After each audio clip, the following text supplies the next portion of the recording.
Good afternoon, everybody, and welcome to another episode of the Fall to Rise podcast. I'm your host, James Brown. Today, we have a interesting yet long-awaited topic. It's something that's very common. It happens all around the world. It doesn't matter where you're from, what you look like, what you do with your life. Today's topic is domestic violence. Domestic violence is very, very common. I read online that domestic violence happens in 1 in 9 women and 1 out of 4 men. It's something that most people don't think about. They don't think about the fact that there's a lot of people at home that's maybe being beaten on, being physically assaulted, being sexually assaulted, being verbally assaulted. And it's something that needs to stop. So I think that today we're going to start to work on that. We can't stop it all, but we can at least try to look at the sources, we can look at the triggers, and we can try to figure out a way to help people with this. I normally have a longer, more drawn out monologue, but I think that this is such an important topic that I just need to get straight into it with my guest today, because there's a lot that we have to cover. So let's jump into it. My first guest is my brother from another mother, Mr. Relationships and the founder of the He Said, She Said relationship ministry, Joseph Ho III. Thank you for having me, James. As you mentioned, a brother from another mother. I really appreciate the honor and the privilege that you extended to allow me to be on your show today. I'm really excited about what we're going to get into. Definitely. Thank you. Well, you're actually back, because for those of you that don't know, Joe was actually my first guest. He was on the first episode of the Fall to Rise podcast discussing abstinence. So I'll definitely post a link up, but if anyone wants to look back at the Fall to Rise podcast YouTube channel, definitely check out Joe's episode. All right. So Joe, you have a unique experience with domestic violence. You know, it's something that most people would never know, especially looking at a guy like you, 6'3", 250 pounds. You know, someone would never think that a guy like you would ever have an experience with domestic violence unless you're the one that's beating on the women. Yeah, I would say so too, but you're being a little generous with the height. I'm 6'2", and I'm about 220 now, and I lost some weight. Yeah. I get what you're saying, though. Absolutely. Yeah. So, you know, it's something that we don't think about. You know, you were actually the victim of domestic violence. You actually were in a relationship where it started verbally, and then it turned physical. So it's so important to hear your side of it, because most people don't think that men go through it. Most people don't think that men are being punched or hit in their relationships. It's something that's almost like a taboo. It's one of those types of things where if you're a man and your spouse hits you, it's like, man up, throw out of the window, or, you know, deal with it. They don't think that it happens. But again, you're proof that it can happen to anyone. And with your situation, how did it start? Were there any signs that your former mate, that she was violent? Absolutely. My former mate suffered from bipolar disorder, Okay. which at the beginning of the relationship, I didn't know what it meant. You know, I just kind of had a very surface level understanding as to what it was. I figured it was, hey, you know, you're happy one day, you're sad another day. I'm like, I kind of go through the same thing. You know, I have a good day and then I have a bad day. That's really my elementary level of understanding as to what that was. But we argued just like, you know, any other couple. And it was times where sometimes our tempers would get a little high. I would notice that either she would stand up or she would close the distance, meaning getting a little closer to me than normal. And James, you know, growing up where we grew up, you know, if someone gets close to you, it's not to see see if there's something in between your teeth. They're looking to either start something or something like that. So I noticed that early on, but I just figured, hey, you know, I tried to look at, I guess, more so like the better side of her. Like, hey, you know, she's a really good person. She's really cool. Maybe she's just losing her cool. Hey, maybe we could talk about this a little later on, which we did. But even in those moments, I noticed, like, you know, the temper was a little higher than I had ever experienced before. Okay. Now, would you say that the arguments got progressively more aggressive as the relationship went on? Absolutely, absolutely. It got a lot more. It got, like I said, the distance was getting closer, and then from there, it was more so like we're nose to nose now. She wasn't a shorter woman. We was looking each other almost in the face. She was about 5'9", 5'10", which is tall for a woman. I don't know if any 5'10" or 5'9"ers are on the call today. But yeah, she was definitely taller than the average woman. So when she was in my face, she was really in my face. And I'm not gonna play like I was an angel, right? We were going back and forth in an argument. I had some choice words. I don't curse anymore, so you're not gonna hear that on this broadcast from me. But I remember, I was using some real four-letter words, and we would be upset. We were really upset at one another, and I would notice that she would get closer. And in one particular time, I remember she grabbed an object, and so when she did that and she closed the distance, I'm like, all right, male or female, I'm gonna need you to back up. You know what I'm saying? I'm gonna need you to back up, and I did give her that warning in so many words, but she refused, and it looked like she was gonna try to hit me with it. So I grabbed her and I put her on the ground, and so she called the police and said that I stepped on her, I kicked her, and all of this stuff. Which James, James knows me, and for those that don't know me, I didn't grow up in a household filled with, domestic violence and things like that. My parents argue. They're married to this day. They've been married for 36 years.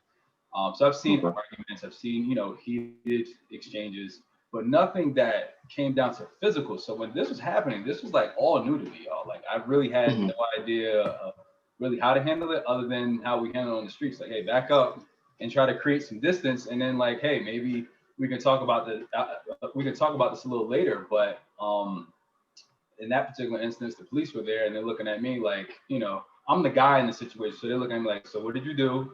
In so many words, they weren't saying that, but they were just kind of looking at me like, listen, man, I have a job. At the time I was in college. I'm like, I don't have time to be involved in this type of stuff. So I told them my side of it, filled out a report, have it on file. And from there, I was just like, hey, maybe it was just a mistake. You try to kind of excuse people's behaviors, like, yeah, maybe they just had a wrong, bad day. It's a lot of stress going on. You try to make excuses for them, and you talk about it, and then things kind of cool off, and then you kind of. Sometimes we have a way of like compartmentalizing these things that we just kind of like tuck them away, like, hey, maybe I was tripping, maybe I did something to cause this. So in my mind, I'm a real analytical mind. I'm like, what did I do? I started kind of pointing the finger to myself. So, yeah, there were. I know I'm kind of going all around the world, but I definitely saw those signs early on, but I ignored them. Now, how many times would you say that she was physical with you? I would say, okay, that one time, if we're going to count that as an attempt, that was one time. And then I can remember distinctly right before the last time when she grabbed my phone and broke it because she wanted money. She had lost her job. And so she had wanted to have some money to go out with her friends. And so for some reason, she had cheated on me before this. So I was in the mindset like, hey, we're going to try to work through this. But I'm gonna be real. It was something I really couldn't get beyond, because the minute we would get into an argument, that would be my first like words of coming up. And so I was trying to work through the actual forgiveness of that. But sometimes I've realized that you have to be able to create some distance sometimes. And maybe that even involves ending the relationship. Yes, you can forgive. There's something about our mind, we just don't forget these things.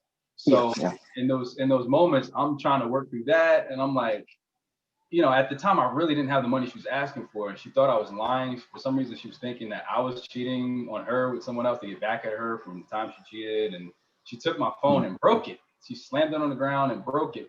And then she started taking stuff out of the refrigerator, throwing them on the ground. And I'm sitting there like I'm watching like a reality show, but it's in my kitchen. I'm just sitting there like, is this really going on right now?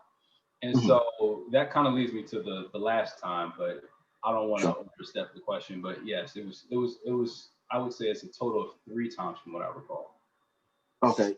So let's get into the last time. Okay. The time when she actually did put her hands on you. What was the lead up to that?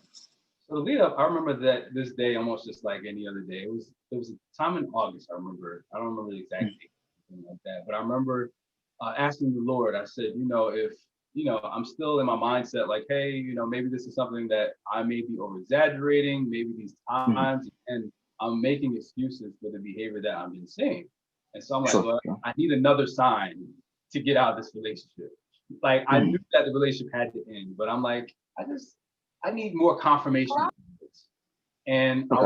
remember it clear as day. So the phone was broken. This was from the second incident. The phone was broken. I had to go take it to the store to pay the deductible. And I remember Mhm. just asking her, I was like, I was like, do you want to go to church together? It was a Sunday. And she was like, no, I have one of her relatives was going out of town. And I was the only one that had a vehicle out of the both of us at the time. And so Mhm. she asked, could she use the car to let her relative use or to pick up her relative's children down in Mhm. South Carolina. So I'm like, yeah, no problem. I said, but first I need to take my phone that you busted to her so that way we can get it fixed because I had just graduated college. So a little backstory is that I just had graduated college. So my parents had came down to attend the graduation, but they realized that my phone was busted. So I was making all these different excuses. I wasn't even telling them the truth. I'm like, yeah, something Mhm. happened, dropped it off the balcony. I live on the third floor. So that makes sense, right? Mhm. I dropped it. And my mom's looking at me like, you dropped it? Like, she knew something was going on, but I was like, Mhm. we're celebrating graduation. Let's go beyond this. So at that Mhm. time, after I had graduated and they left, I was like, okay, now I need to get my phone fixed. So now I'm just trying to Mhm. reconcile and say, hey, you know what? Let's uh let's try to do some more things together. Let's go to the store together. Let's go to church together, and let's try to make things a little bit better than what it is. So Mhm. she agreed. She's like, hey, all right, I'll go with you to the store. And then after that, I'm going to go pick up my cousin and then we're going to go down and pick up her kids in South Carolina. I'm like, all right, no problem. So we're on our way Mhm. there. And I was like, as we're driving, I'm just like, I think we need to talk after, we drop off the phone. I just started getting a feeling like this relationship is just not working. And so she was like, all right, we can talk about it, whatever. So we go to the store. I never forget it. I'm there at the technical support area of this particular store. I was at the Mhm. Sprint store, not too far from where Mhm. I live, and my phone had a lock on it. And so she heard the technician ask, what's your lock code, or can you enter your unlock code so that way I can get into the phone and access some information he needed to help me. Mhm. She was like, you have a lock on your phone? Really? Now, she's not saying it low like I just said. She's yelling. And so Mhm. people are starting to look. And James, you know me, I don't like to do Yeah. scenes at all. Yeah. Yeah. So I started getting embarrassed. So I'm like, are we really doing this right now? And I came up to her, I was like, we're not doing this right now. She's like, no. She's like, you got a lock on your phone. You're probably dealing with some other girls. Mhm. Loud. I'm like, yeah, we're not doing this. And the technician's looking at me like, are you going to enter the unlock code? I'm like, so I entered it. I gave it to him. I want to talk about this later. Mhm. So we get inside of the car. I was like, what we just saw is kind of what I need us to talk about. She's like, well, why don't we talk about it right now? I said, no problem. This relationship is ending. Um, at the time, my name was on the lease. We were living together at the time. And I was just like, I'll give you some time, whatever time you need. I'll be willing to work with you just to so that way you can get your things together and leave. I just think Mhm. this relationship isn't working. She's like, oh, I know why it's not working. You're sleeping around with all these other women. And she's yelling and she's going back and forth. And I don't like what I said afterwards, which led up to this physical assault. Um, Mhm. I'm gonna clean it up because again, I don't curse, but in so many words, I said the reason why I'm not sleeping with you. She's like, oh, you're not sleeping with me. I had stopped sleeping with her probably like a month or two before that. We had a Mhm. 2 bedroom, so I kind of slept in a separate room. I was just trying to clear my head. I'm like, I know I need to leave this, but I need more evidence that I need to leave this. I don't know if anyone's ever been in a relationship like that where you need to go, but Mhm. you feel like I just need one more thing to make me confident in knowing that I need to go. I was in Mhm. that mindset as a 29-year-old man. And Mhm. I remember telling her, I said, yeah, the reason why I haven't been sleeping with you, she's like, yeah, you haven't been sleeping with me. We haven't been hugging together. We haven't been kissing. I'm like, yeah, the reason why I stopped that is because you're ugly. But I said, you're effing ugly. When I said that, I'm driving. We're on a main street. So I know you have some New Jerseyans. I'm originally from Jersey. I live in Charlotte now. It's like you're driving on Route 22 and someone punched you in the face while you're on the highway. Just bam. And when she hit me, I was, first of all, I was shocked. I was like, did she hit me? And how hard she hit me. I was like, wow. Like she hit me and my head almost hit the windshield. Or not the windshield, but the side window. I'm like, okay, she's crazy. So then she's trying to push me out the car. I have my seatbelt on. She's trying to kick me out the car. Like, get out the car, get out the car. So I'm out on, again, imagine that you're on a busy street. It's traffic. So people in traffic, I think they can see this, but I'm just looking at her like, first of all, are you crazy? You hit me. Two, you're trying to kick me out of my car. And where are you going with the car? Like, it was so many questions going on in my head at that time. And I remember getting out, somehow I end up out of the car because when she hit me, again, it was just like, I went into a very quick defense mode, but I was like, it was a level of restraint that I never knew that I had in that moment. Like I knew if I would retaliate, then it would always be just like with the incident before, the police would have looking at me like, well, what did you do to precipitate this? So I was like, I got out of the car because she basically was pushing me out of the car. And I got out of the car and I got into the passenger seat. And so now she's driving. So she's driving and I'm in the passenger seat. So I'm just sitting there like, well, I'm still trying to make sense of what happened. I'm like, what happened? She's like, yeah. She's like, yeah. As she was talking, I really couldn't make out what she was saying. Like she was just talking. I just heard words, but in my mind, I'm like, she really just hit me and really was cool with it. And now we're talking about, yeah, we'll go back to the house and I'm going to take, she's still going about her day. And I'm just like, we can't just speed past what just happened. We can't just act like this didn't happen. And I'm like, I hope you got your story together because I'm calling the police. She's like, well, I'm going to call the police before you call the police. So I'm sitting there like, now mind you, I have a busted phone, so I can't even call the police from the car. I'm just sitting there. So I'm like, as soon as I get back to the house, I'm going to do this. So we get about half a block from where I lived at the time. And there was a church service. They used to have it at this particular location right up the street from me. And there was a police officer regulating traffic. He's standing in the middle of the road. So as we're riding past, she rolled down the window. This N-word been hitting me. She's screaming this as we're going past. So in my mind, I'm like, okay, so another scene. So me, I'm getting embarrassed again. I'm like, man, like I'm a very private person. So anybody that's known me, any people that are in the community of He Said, She Said, me being open is literally the Lord opening me up. Because I've always been very private. So all of this going on, I'm like, first of all, I'm embarrassed that this is happening.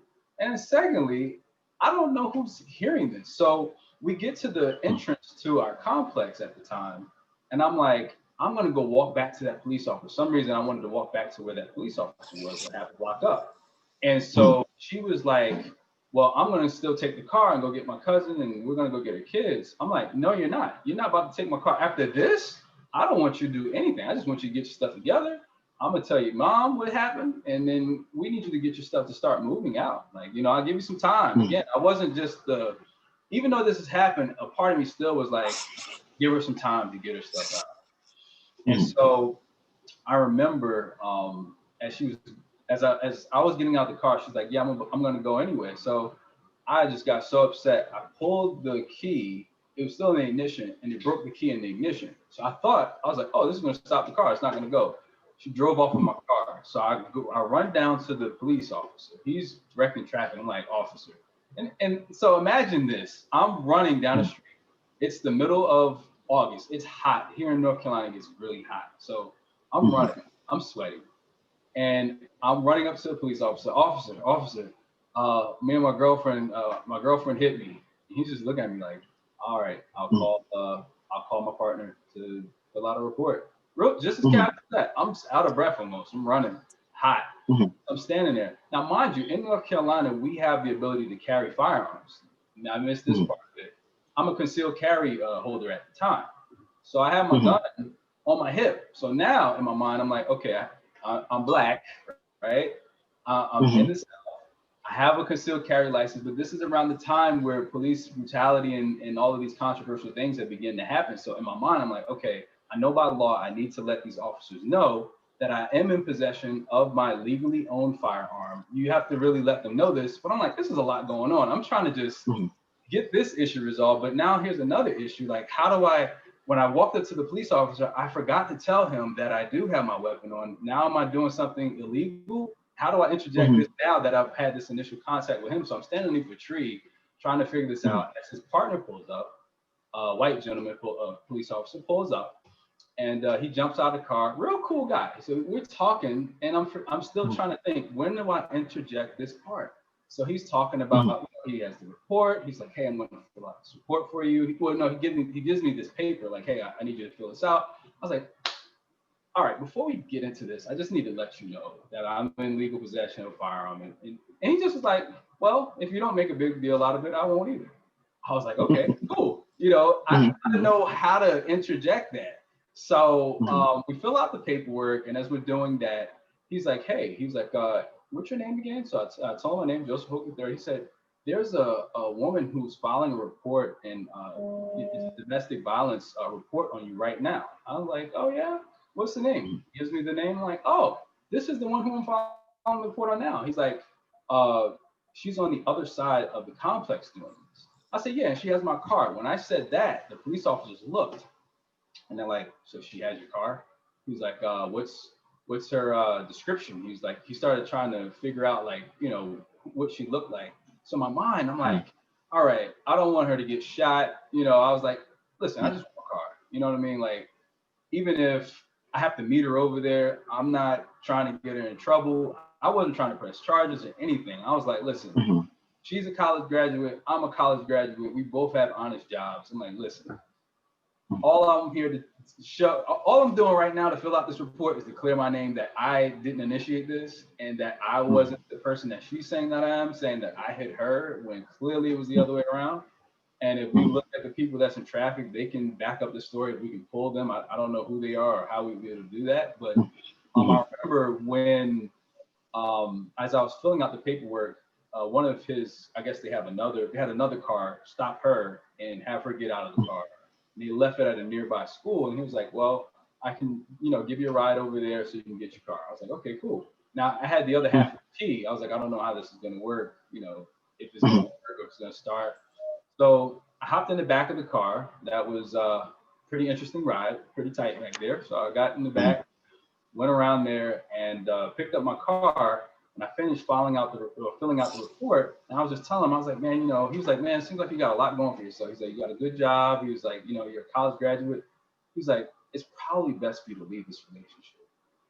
And he had shared with me that he had also been in a relationship with a woman who had the same condition. He was like, man, you love them and, you can be there for them. He said, for me, he was like, it was too much for me and I ended up having to leave as well. And as I sat there, I filled out the paperwork and they gave me some card with a number on it. Like, hey, if you want to come down and file charges, you can do this. I was like, I'm not interested in that. I just want to have facts here just in case, anything progresses beyond this. So he was like, okay, that's your choice, whatever. And that was it. So shortly after that, called the mom, let the mom know what happened. I said, this is it. I can work with y'all as far as, a time on how long we need to get her stuff out, but this is it. And eventually, I'd say within like a month, it seems, or maybe a little less than that, she had all her things out and that was the end. But one thing I want to add before we go on is, it took me about, I spoke with her very briefly after that incident as she was moving her things out, but I purposely avoided her for about 4 years. She would try to call me, she would try to call my family and things like that. I just was like, listen, I'm done. And when I'm done with something, it's dead. Like I used to really have that a part of me. And one time she called me from a number and we actually had an opportunity to talk. She told me that she had seen a lot of domestic violence growing up. So the times that I would get upset or the times that we would argue, it would make her think of the times that her own father would beat her mom. And so when I found that out after, years after it was over, not to say that it was an excuse for her doing what she was doing, but then I began to understand why, she was doing what she was doing. So Yeah, that's pretty much it, man. Wow. Wow. Again, that's something that we don't often hear about. We don't often hear about these women hitting these men, even though I know that it happens. I know men personally that have been beaten by their wives or girlfriends, have been hit. I know men that still are Yeah. being abused by their wives. I have a very good friend of mine who has to limit when he goes out, and his wife actually has a physical GPS on him. She physically tracks his movements. And it's weird because he's bigger than her, but she physically tracks his movements. So it can really, really happen to anybody. And you going to the police, that's an important thing that a lot of men need to understand. They need to understand that if you're in these incidents, call the police. That's big. You know, I have a cousin that was in a relationship, and I'll get into his story a little bit later, but his daughter's mother assaulted him several times. And every time he would call me because he said, cuz I want to kill this girl. And fortunately, he called the police every time. So when he did retaliate, which again, I don't condone, but I understood it at that point. When he retaliated, the police looked back at the records and they saw how many times she had assaulted him. And then they also saw that she had a history of assaulting men. He wasn't the first relationship where she had committed domestic violence. I think that he was the fifth where she had hit her boyfriends or spouses. So calling the police is super, super important. And I know for men, that's hard to hear. Like, even if a guy says to you, yeah, my girlfriend hit me, you look at him like, and that's the mentality, especially with a lot of men. If you hear my wife is controlling me, my wife is hitting me, the mentality is, okay, hit her back. You know, you're stronger than her. But you don't know what type of trauma the man is going through. And as men, we're taught you don't hit a woman. It's such a weird thing that we're taught. We're taught you don't hit a woman, but if a woman hits you, you're a coward. So and as a man, it's like, what do you do?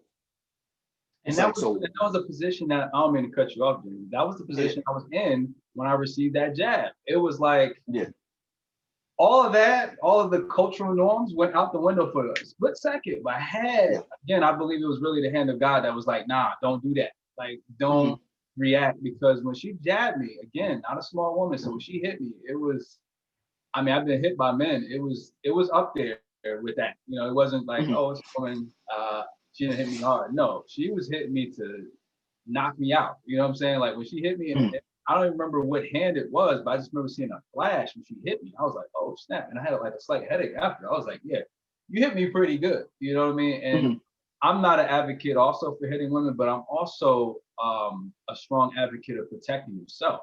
You know what I mean? Like when that happened, I went into protection mode for a moment. And when you go into protection mode, you go into offense. So I had to really dial that back and say, okay, how will this play in today's society where we are right now? More than likely, they're gonna look at me, you're the bigger man, or you probably should walk away. But my question to them is, where was I gonna walk? We was in a car. I was driving. So in my mind, I said, she doesn't mind hurting me, but that's bigger than that. She didn't mind. Let's say if I lost control of the car and we got into a car accident, she didn't mind hurting herself in that moment. I'm like, so somebody posted there that an angry woman is a very physically strong woman. The times when she was upset, I did notice she was very strong. So I totally agree with whoever just put that in the chat, that yes, very strong. So when she was upset, and again, it was the words that I said, right? I'm not saying that I was just sitting there and then she just punched me. No, I said something to really trigger that anger. But when I did, that reaction was it was over the top, man. And I later on she apologized again when we talked years later. She apologized about it. She explained the background that we had been in a relationship there over about, I'd say a little over 2 years. I never knew she grew up in a level of abuse that she described to me after the relationship.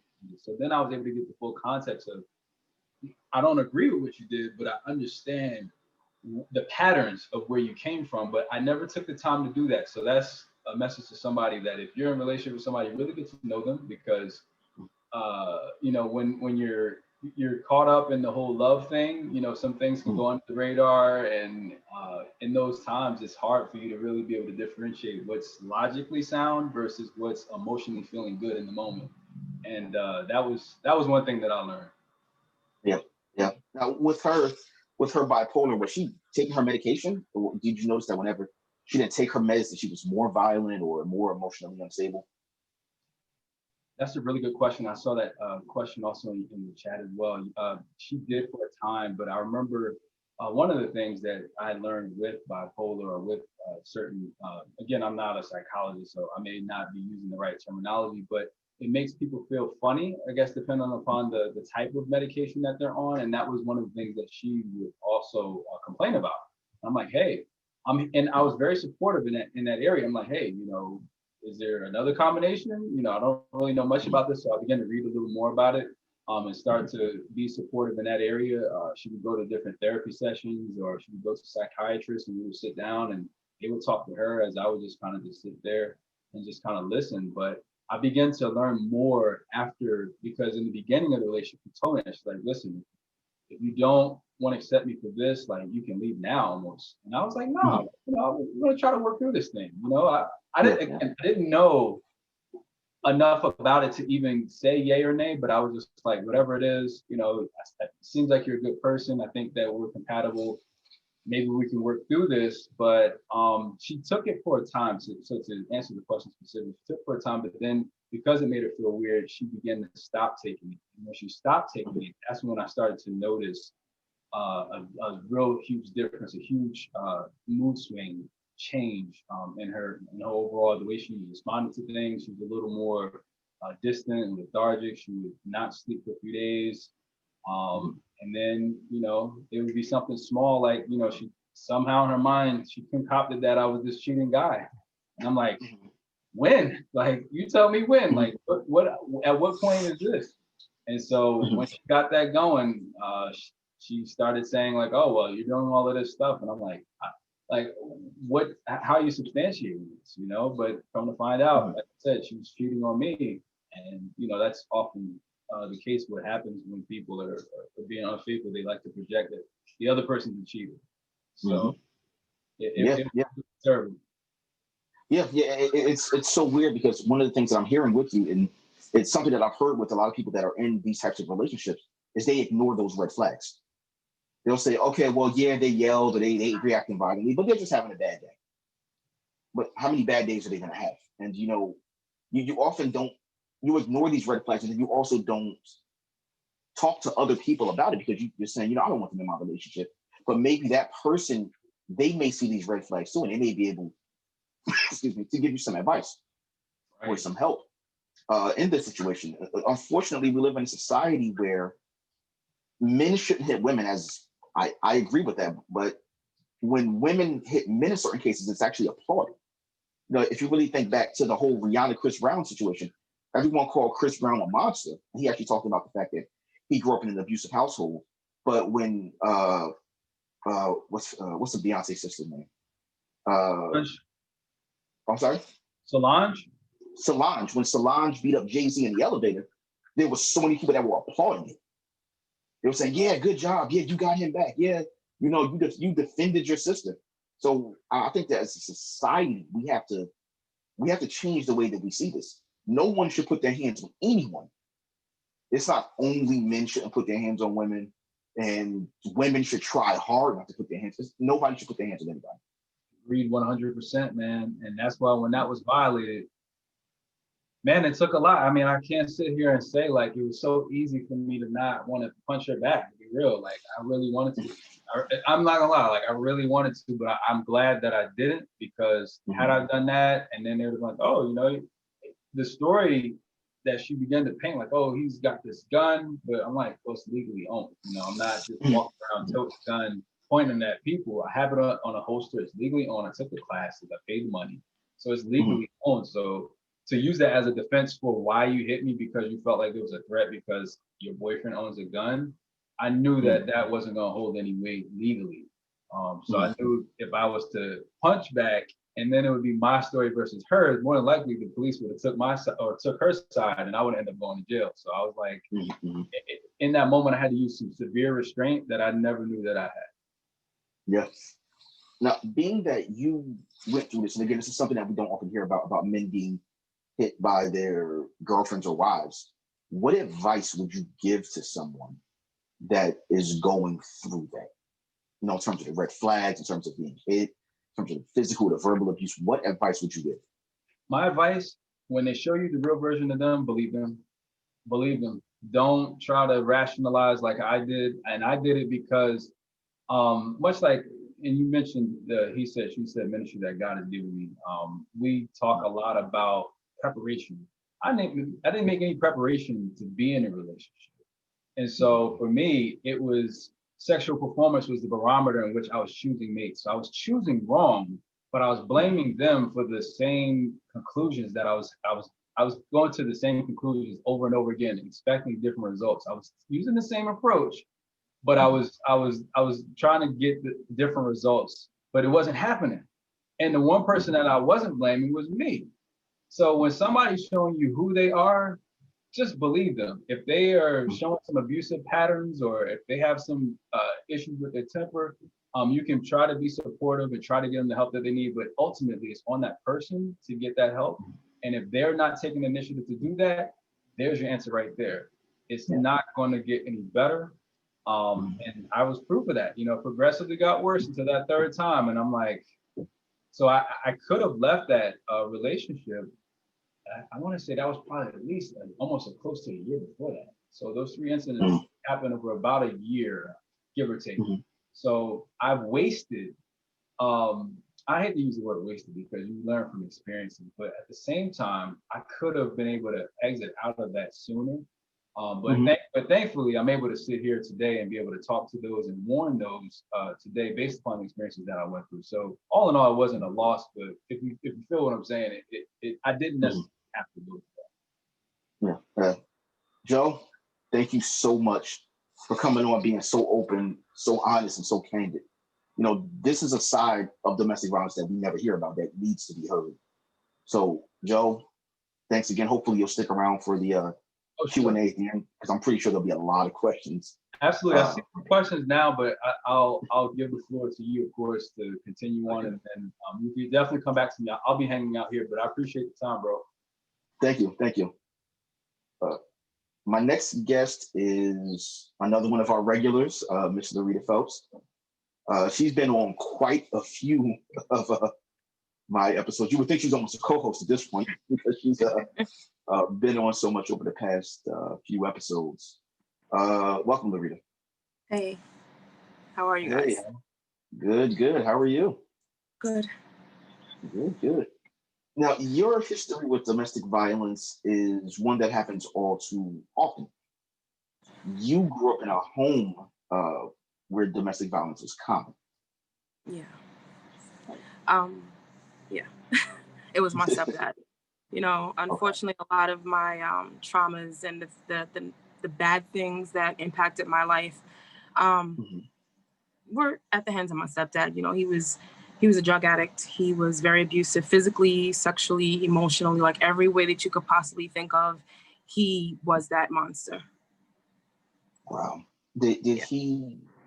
Was the relationship between him and your mom, was it abusive immediately, or was it over some time? Of course not. You know, the abuser doesn't show you that side of them immediately. They give you the charm and the sweetness and the love and the charisma, and they give you everything that you think that you want in them. And then all of a sudden, as soon as they feel like they have their claws in you and they have a hold on you, that's when that monster emerges. And I think it started to emerge after my first brother was born. And and my brother is 6 years younger than I am. So I remember him being a great dad figure, per se, stepping in. And then once my brother was born, the first incident I remember was my younger brother was 2 years old, and he told him to walk to him. So toddler. You know, toddlers can be a little stubborn or whatever. He beat my brother through the diaper until his behind was raw. And my brother is a nice dark chocolate complexion. His behind was bright red raw because he wouldn't simply walk to him. My mother cried and like pleaded with him to stop. And it persisted. He was just that monstrous of a man. And he didn't beat him with his hand, he beat him with a belt at 2. You know, this was the type of person that when he reprimanded us or punished us, it wasn't verbally per se. It wasn't, oh, you get time out. I was beat with multiple objects. And when I say multiple objects, I mean cords, wires, hangers, levelers that the construction people use, because he was in AC and refrigeration, weightlifting belts. You know, I got hit with a buckle, a big Texas-sized buckle. And he was just a monster of a person. So it did not start out that way, but once he got his claws on my mom and she became ill and felt like nobody else would want her, and I found that out after she died. My aunt told me that she felt that she only stayed because she felt nobody else would want her because of her illness, which was incurable. So it got progressively worse, and we had to kind of hide it from the family per se. I was told that, you know, this is what happened if your grandmother asks, and my grandmother was very protective. You know, she would ask and I would have to give the lie that my mother told me to tell because I felt like I had to listen to my mom, but I wanted to protect her, so I couldn't tell the truth. So the black eye, my mother was very fair skinned. So the black eye that she had was the result of a cabinet or a door opening or whatever the case was. It was never the truth told. And he even did so much as to keep us separated from my maternal family. Like we had a situation where we lived in Brooklyn, in Flatbush, and my cousin was graduating or something from daycare. And we went to go to Staten Island to, you know, support. And my mother said, we can't tell him where we went. We're not allowed to be there. So there was also a sense of separation. So he kept us separated while the abuse continued for years. Wow. Yeah. Did anyone from your school kind of know what was going on, or I know this was just family? No, they did know. We hid it very well per se. There was no sense of anybody knowing anything. You know, we got hit in places that were not visible.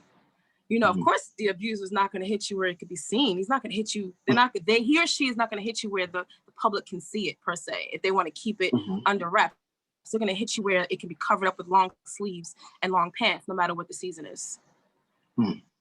Wow. Now, with did you or your brother ever try to jump into the fight to protect your mom?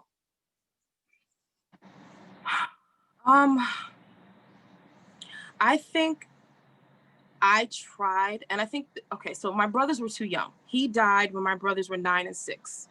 So they were babies. I attempted to, but I was threatened. He was a big dude, you know what I mean? He was a dude that's ex-military, quite strong. Here I am at 15, 14 years old.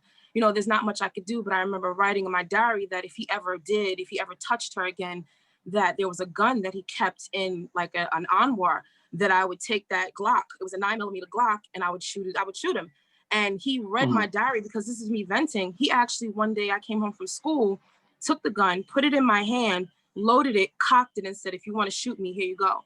And the only thing that kept him alive that day was my younger brother in the crib behind him. Wow. Unfortunately, yeah. Do you feel that seeing that type of domestic violence affected you in relationships when you got older?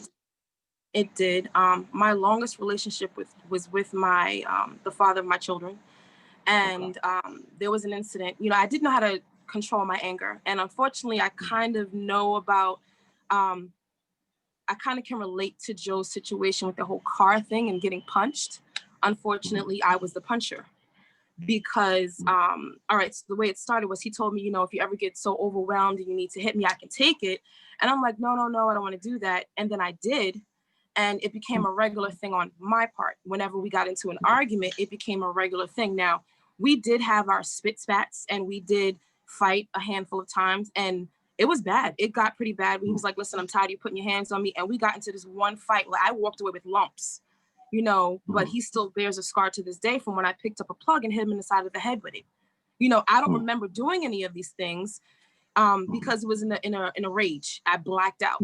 And then there was a time where he said that I pushed him down the stairs with my infant son in his arms. And I'm like, I wouldn't do that. What are you talking about? He was like, you did.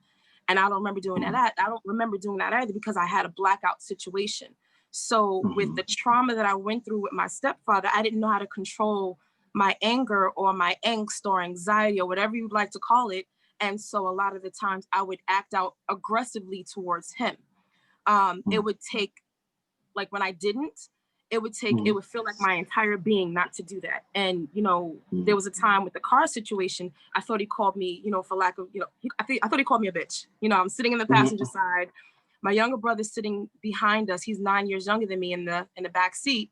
And as we're rolling to a stoplight, I thought he called me out my name. So I punched him in the mouth as he's braking. And my brother kind of was like, whoa. And he was like, what you hit me for? And I said, stop calling me out my name. He said, I never said that. This is what I said.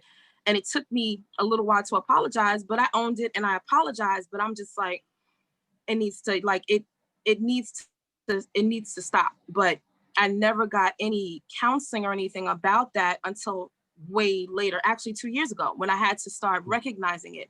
But I did only do this with him. I never acted out violently with anyone else. And I still, to this day, don't understand it.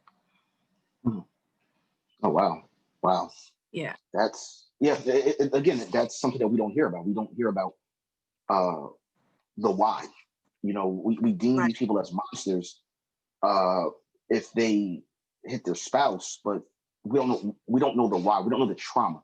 We don't know what led up to them reacting this way. Right. I still can't explain. It was only with him. I never before or after was like that way. I never would tolerate being hit. You know what I mean? Because I watched my mother go through it. I mean, my stepfather was horrible. Like, for a punishment for me only, he never did it with his sons, who are my brothers. I had to clean the entire apartment with a toothbrush, the floor. I had to clean the floor, the entire apartment with a toothbrush. And if I fell asleep, that was a whooping, literally. So that's the type of thing that I had to deal with on top of the mental and sexual abuse that I went through with him. And then watching him beat my mother and chastise, beat my brothers, but I always got the worst end of it. For some reason, I always got the worst end of it, and I couldn't understand it. And I never told anybody either. Do you know if he went through that as a child? Do you know if he came from an abusive household? Not that I saw. I mean, his parents were, I love them. They were my grandparents, They were gentle from the islands. They were from Barbados, and I never saw that in them. Though I've heard stories, I never physically, with my two eyes, saw that ever. Wow. It's sad. It's very unfortunate that you had to go through that. That any of you went through that. And I know there's people on here that aren't on this show that either have or still are going through it. Right. It's sad. It's so weird how we usually can. I'm sorry. No, go ahead. It's sad, and it usually comes from somewhere, and we usually start to see those red flags with the relationship with your ex. Do you feel that it started with verbal abuse from either one of you first? It started from that one day we were laying in the bed, and he said, if you ever feel like you can't hold whatever it is and you can't deal with it, you can punch me and I can take it. And I literally was like, no. And he was like, no, I can take it. And here I am. I'm a fresh athlete, track athlete. I lifted weights and worked out 5 to 6 times a week. I was quite, I wasn't a weakling. So, he was an athlete as well. And I'm just like, no. And then it started from that one conversation. And then we're co-parenting now. We get along now, it wasn't meant for us to be together. We were together for over 16 years, you know what I mean? And there was a lot of toxicity, if I'm saying it right, in that relationship. And sure. I attempted my very best to keep that from my children. And that's why the relationship ended, because I said to him, I cannot let our children think that it's okay for us to live like this. And he would think at one point that it was okay to argue in front of them. And I'm like, no, our youngest at the time was 4. I said, you see that this bothers her. Why would you think it's okay? Well, we're their parents. They need to see that it's normal. No, that's not okay. Because to me, I was like, that's creating an issue that can, be forever lasting. So I just wasn't within it, amongst other things, with him cheating and, isolating me per se, but always wanting to go out and do his thing because he's a grown ass man is what he said to me. Don't question what I do. It just became to the point where I just got tired. I just got tired of it. Do you have any advice for anyone that's going uh, through what you went through, whether it be they grew up in a home where it was abusive, or they had that rage inside of them and they're maybe hitting their spouse, or they have the urge to hit their spouse? Do you have any advice? Um, Therapy. I'm always one to say get therapy. Yeah, Um, Absolutely get therapy. As far as the rage and anger, find a productive outlet. Um, sure. if you gotta go work out, if you gotta scream to the top of your lungs and kind of look crazy, you just got to Mhm, get that out. Writing, drawing, some type of art, dancing, sure. kickboxing, however you got to get that out, get it out that way. If you are in a relationship where you're the one getting hit, there's avenues to get help, Sure. especially if you have children and they're young children, because they see this and we grow up thinking it's the norm. It's Mhm, love. If they hit me or they hit mommy or they hit daddy, that's what love is. So they mhm, don't equate that with being wrong. They equate that with that's what love looks like. And they either sure. repeat the cycle or get drawn into it. So yeah, just definitely seek out help in therapy. Wow. Wow. Yeah, definitely. Definitely. I'm a huge proponent, as anyone who has seen this show before will tell you. I mention it in almost every episode. Go to therapy. It's nothing wrong with it. Especially in communities of color, it's a stigma Right. associated with therapy. But you went through trauma growing up. Like you literally grew up in a war zone. You Yeah. just grew up in a war zone. And From you can develop post-traumatic stress disorder I have from been that. diagnosed with PTSD. Yeah. Yeah. Yeah. And it's so weird because whenever you see a soldier and a soldier reacts violently, they'll just say, "Oh, okay, well they were at war, so it's sad, but let's just get them help." But you don't think about sometimes we have wars in our own homes and in our own lives, and Absolutely. we're not getting that help. So And we're please, told please, Yeah. mhm, And we're told to keep what happens in this house stays in the house. At least, the black yes, community. What happens in this yeah, house stays in the house. Don't tell everybody your business. It's not their yeah, business. No, but telling someone, even if it's somebody that you trust, you have to mhm, reach out. yes, My best friend is on the line now, and she's one that whenever I would go through, I would reach out to her. And she would be like, mhm, Rita, what the hell? Like she's feisty. She's Italian or West Indian. So she would just like yell at me to make me hear what she was saying, because I would oftentimes not listen. I would hear her, but I wouldn't mhm, listen. So mhm, we just have to learn to listen and see those red flags. Even if the red flag is in sure, us, you know what I mean? We have to recognize the red flags internally and externally, because mhm, when it came time for me to recognize it, it took a lot. I don't even know what it was that was a trigger. It might have been when he told me I pushed him and my son down the stairs and I didn't remember it. That might have been because I believe after that we split for a little while, but we always found ourselves back together. And it's just, it gets to a point where you get tired. You grow tired of not being happy. It's to the point where I'm 42. mhm, I don't know what it means to be happy. That's crazy to mhm, me that I can't define what happy is for me, because I don't feel I've ever truly had it. You know, um, I was separated, like my dad and my mom split when I was young. I came to New York at 2. My mother met my stepfather when I was about 4, between 4 and 6. So then from 6 to 16, I'm in this toxic household with this monster of a beast of a man who, once he, for me, in my opinion, once he got his own kid, he took out anything that he ever had on me and my mother. A mhm, little bit trickled over to my brothers, but it was horrible. And it's to the point where mhm, myself and my brother don't show so much that nasty side of him. My brother looks just like him, the one that's 6 years younger than me, but that 9, the one that's the younger one, the 9-year difference, he has his temperament. And mhm, I see that raw in him. And I told him, because he at one point used to beat on his first baby mama. And I said, a part of mhm, that is, you were 15 when you became a dad. But at the end of the day, I'm not sitting here and letting you put your hands on it. I'm not having it. So I mhm, had to remind him, though you were young, your father was just like that. He was an a-hole, just like that. I'll be damned if I let you do it to her. And I told her, mhm, because she took my niece and used her as a shield, I said, what the hell? No, no, ma'am, that is not okay. One, mhm, it was like they got into an argument. She would say things to trigger him, and I'm not excusing his behavior, but no, that's just not, it's not okay on either one of their parts, because she would say things that she knew would set him off and then use the baby as a shield, mhm. and he would put his hands on. No, we couldn't deal with that. Absolutely not. Oh wow. Yeah. Well, I'm happy that you were able to see your triggers I'm happy that you were able to get out of that relationship, and I'm happy that you were able to get away from your stepfather. Your Well, story is a story of strength because you had to find strength within yourself. to get rid of my Uh, stepdad, to get away from him, death. It was me telling my mom that he was molesting me, and then death got me away from him. That's what eventually got me away from him. My but you, ex, it took us to mhm, have growth because we were young when we had our kids. We were sure, sure. 19 and 20, 21 when we had our kids. So we were young. So it was just a growing up process. And now we're 42 and 45. So we know, as co-parents, we know what it is. And we can actually Sure, have a sure. conversation if there's any conflict without any negative, toxic outbursts being said or anything like that. Oh wow. Oh, Yeah, well, that's good. That's definitely a good one. Larita, as always, I really, really appreciate you for coming on, being open, being honest, and hopefully absolutely. you can stick around for the Q&A as well.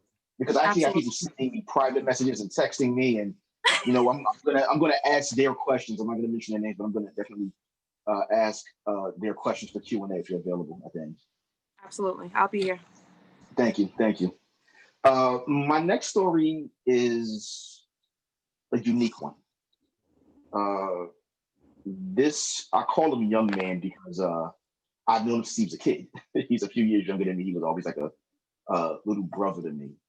He has a unique experience with domestic violence, as we all do. Uh, Jeremiah?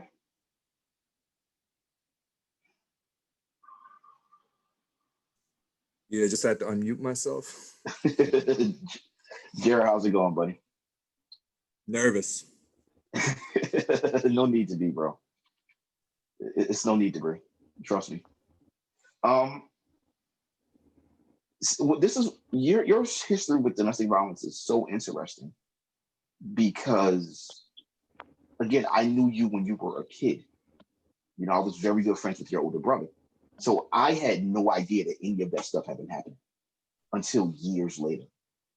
So it's unique in that aspect, I guess, more for me than for anyone else. Um, let's start with your childhood. I know that in your childhood you saw domestic violence in your household growing up. Yeah, I saw like a lot of domestic violence, like as far as like a lot of physical stuff, kind of Mhm. similar to Larita's issue, very similar to that. I saw that. Sure, sure. I was hit a lot as a kid too, and yeah, it was pretty bad. It was pretty bad Yeah, to the point where like, there was times where resentment can be held where you want to like kill that person, mhm. So yeah, very similar. Yeah. Now, do you think that seeing that domestic violence as a child created anger issues within you I really didn't growing up? I don't know if I had anger issues. Hmm. I think I have anger issues. Uh, More so the only time I get really angry or frustrated was probably when I got to like grade school and like high school, Hmm. where like, I guess like when you're different from everyone else, like people start to mess with you and bully you a lot, you Hmm. know, then like most of the time you're very nice and you're kind to people because like at home you're being hit a lot and beat on a lot, and then you're watching family members, let's just say, get hurt and beat a lot. Yeah, And then at the same time, you do have a lot of rage in you, but you generally don't want to hurt people or sure, anyone sure. because you've seen so much pain. You don't want to inflict Mhm. pain, but Sure, sure. how it is. Do you feel that seeing that affected the way that you approached relationships as you got older? So this is very interesting. Most of my relationships, because of all the domestic abuse and violence I encountered, it made me the opposite. I was very sweet to any woman I have been with, very nice and very kind. It was to the point where like I was so nice and kind that like that term "nice guys finish last" started to like I could never hold down a relationship because like I was just so nice and giving that like women would just end up taking off on me or Mhm. shutting down on me or closing off on me or just started to treat me like shit. And I was just like, why does this happen? And then like, Mhm. at the same time, like I've been abused growing up. So I'm just like, why nice people in this world are just like constantly mistreated. I would always question that.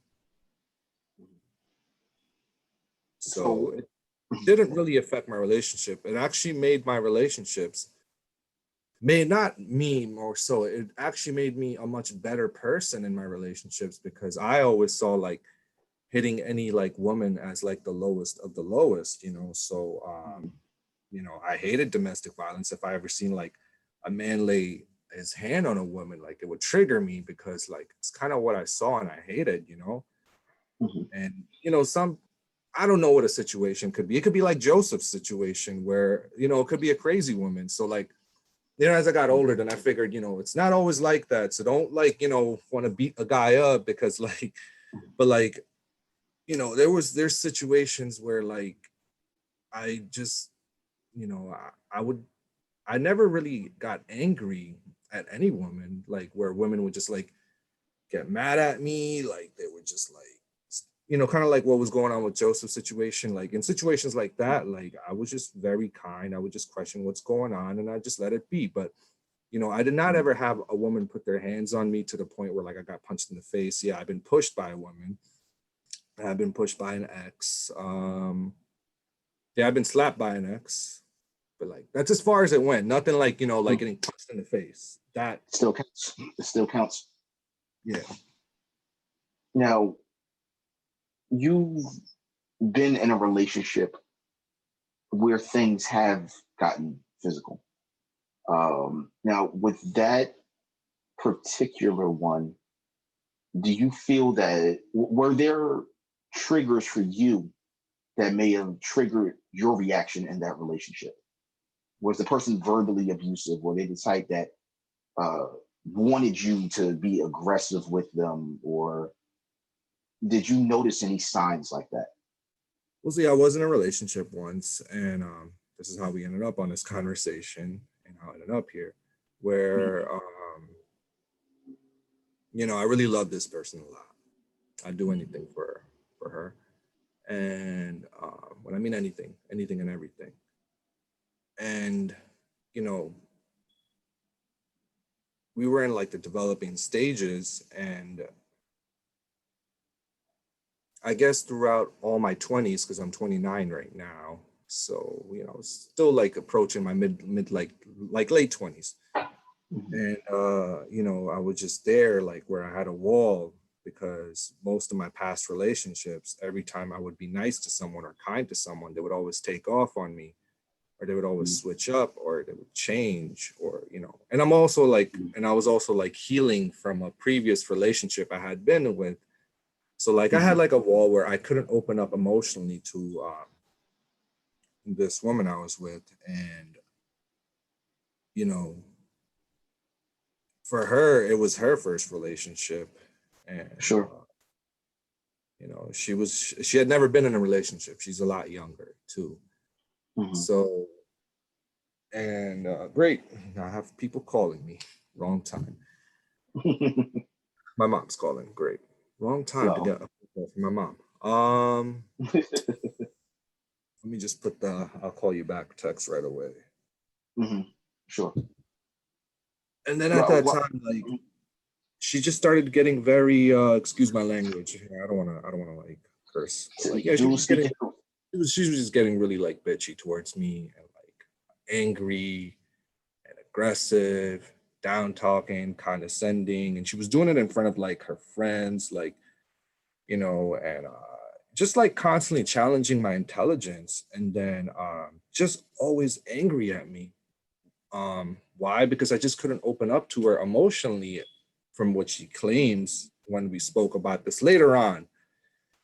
And then, you know, but I would still stay nice to her. I was still very kind to her, and I was still like very affectionate to her.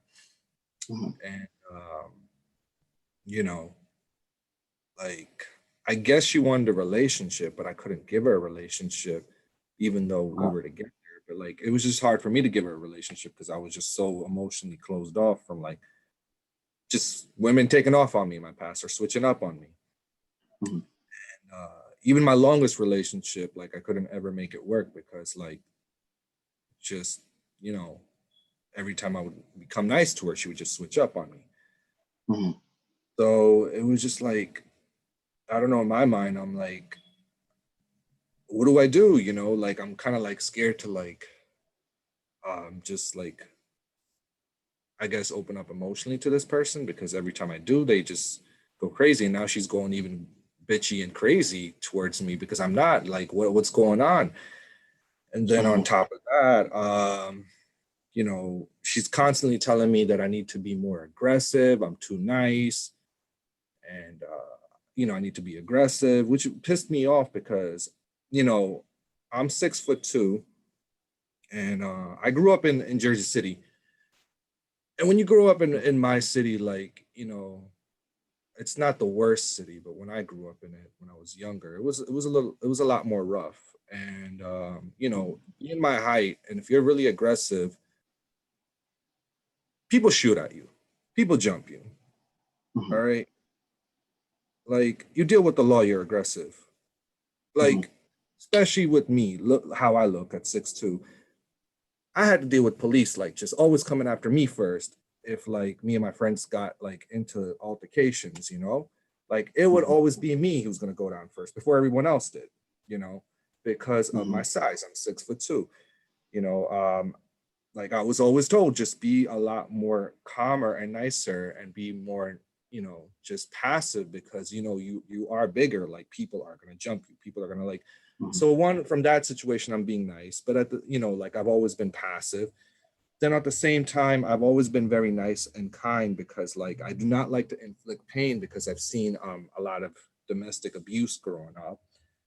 Mhm. And it's just who I am. I'm a very nice, kind person because I like helping people. I don't see the idea of just like being aggressive, being mean to people. I just don't like it because I dealt with that growing up a lot from family. I've dealt with that a lot growing up from being bullied for being different, you know. So we're just basically one day, you know, she had been telling me for over a month that she wants me to be aggressive and all this. But at the same time, like, you know, she would say that the reason why she fell in love with me was because I was very, I was like the opposite of all the other men she's been with, because all the other men she had been with were very like, you know, not all of them, but majority of them were like, you know, just mean, abusive, and just, you know, just messed up. And she Yeah. loved that about me because like no other guy was just as sweet as me and who would treat her so I guess like a queen or something, you know? Like I would treat her so Mhm. nice. So for over a month, she's just being mean to me, just constantly condescending me and just telling me to be aggressive, be aggressive. One day we're in the shower. She's like, I need you to be more aggressive and set me straight. You know, I'm just like, I don't know what happened. I'm just like here, like I don't get it. You know, I have been very loving to you, very kind to you. Yes, it's a little hard for me to open up emotionally to anyone because I'm just used to people taking off on me when I do open up emotionally to someone. But now you want me to be aggressive and like want me to set you straight. You should know how to set yourself straight, you know. You're like Mhm. you're like a grown woman. You know how to set yourself straight. You know how to like set yourself up.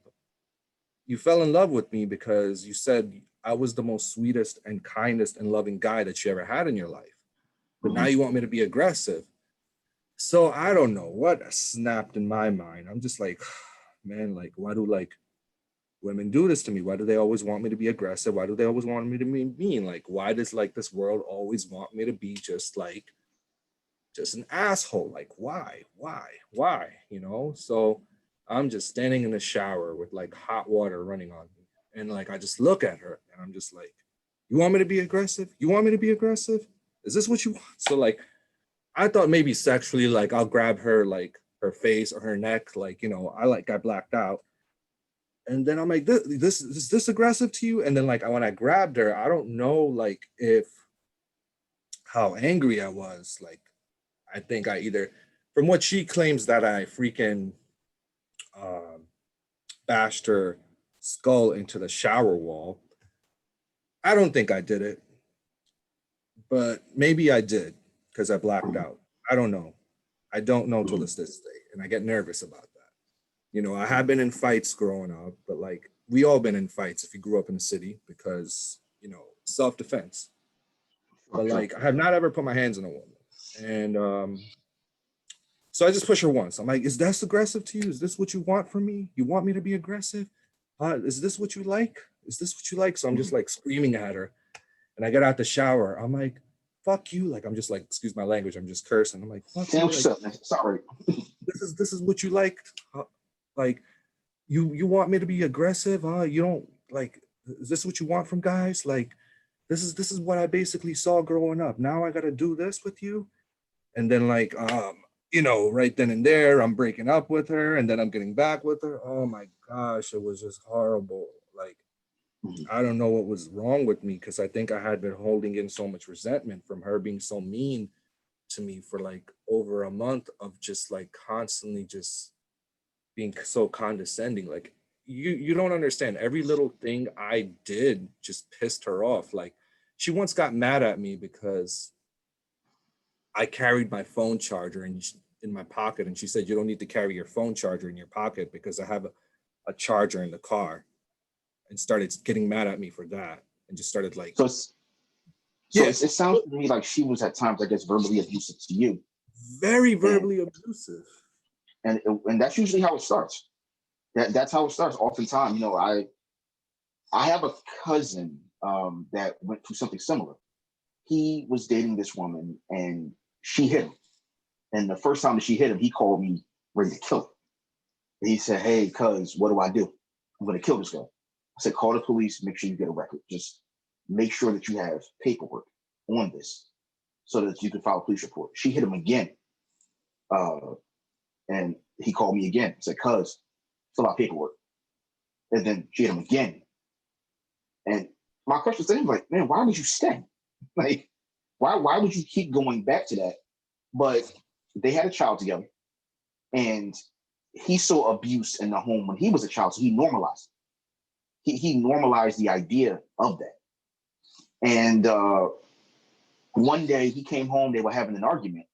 When he got off of work, she would always accuse him of cheating, always accuse him of doing all of these terrible things in the relationship. And ironically, getting out of the shower, they had an argument, and he would never react violently toward her because he saw violence again in the home. So he didn't want to react that way. And what she did was she started to smash his property, some of his items.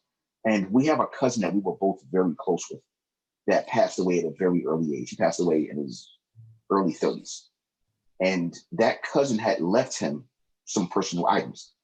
So she actually instructed her other children to break those items because she knew that emotionally that would break him. She liked those aggressive relationships. She liked those relationships where men would like yoke her up or rough her up.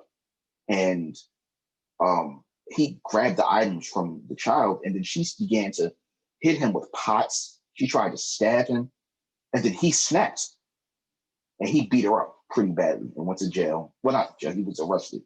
Didn't really do any jail time. And when he went to trial, they found out that she has a history of this. Her previous five relationships, she had actually hit her boyfriends in the previous relationships. So luckily he called the police, so there was a police record there. But he ignored those triggers because before it got physical, it was verbal. It was that verbal abuse that you said that you went through. And he kept ignoring it and ignoring it and ignoring it. And eventually it progressed. So I think that I'm happy. I think that it's good that you started to notice those triggers. I mean, unfortunately, it caused a reaction in you. But it's good that you eventually notice those triggers. Yeah, I mean, right after I did all that, I mean, I freaking sat in a car by myself crying for like fucking 24 hours. And then like I took my ass to freaking therapy. And got into therapy. I told him, hey, look, I just put my hands on someone, you know, this is like, I mean, yeah, I put my hands on like other men. Like, I don't really care. Like, you know, I've had other men put their hands on me. Whatever. Us men, when we fight, like we'll hug right afterwards. I fought a lot of men and we hugged right afterwards, you know. But like I fought men for like dumb shit. But like with someone, it's different when you love someone, you know. It's like fuck, you know, I don't think, why did I just put my hands on someone I really love? And then you know, things were never the same after that, you know. Yeah. And that's the past now. I get it. Do you like, you know, having to go to therapy for that was just like, when I spoke to my therapist basically said that it happens to the best of people, because some partners can really push like their other partners to the edge. You know, you just need to recognize it, you know. And then my therapist says that, like, you know, there is no hint of me doing this again, because I told my therapist, like, look, you know, I can't get a domestic violence charge on me ever in the future, because like I thought about it, you know, because I have a job and I have a career, you know, I'm searching for, and like the most important thing is just like ever having to hurt someone. Like, you know, it could have been a lot worse. She could have just, like, when I did that, she could have probably hit her head and fainted. It could have been like that movie with, I forgot his name, Denzel Washington, and that basketball player, Ray Allen. I forgot the movie's name. You guys ever seen that? Yeah, it could have been like that situation. I don't want to ever live through that, you know? So it's just like, you know, I actually checked myself into like therapy. Like, you know, I didn't wait to go through the freaking health insurance because it takes forever. I actually paid for my own therapy. I didn't care how much it cost. I just went online, looked for the best therapist, started going right then and there. And, you know, therapist said that, like, you know, there's nothing really wrong with you. You just do have like past trauma. However, like, you know, it's just that you just need to stay away from people who can trigger you, and you just need to recognize your triggers and walk away right away, because you know, some partners, they just, for whatever reason they might have went through in their past, just like you said, like, you know, your cousin's girlfriend or partner, like they just really know how to trigger us men. And like as a man, like some of us are a lot physically stronger than women. And also when, you know, you're in anger, you don't really know your true physical strength. And you said that, like, you know, it's good that you feel guilt for it. And like, it's also, you know, I do see that, like, you're not going to let this happen again. But like, it's, you know, at the end of the day, you did cross a line, and you know, it was wrong. There's no way to ever justify what you did.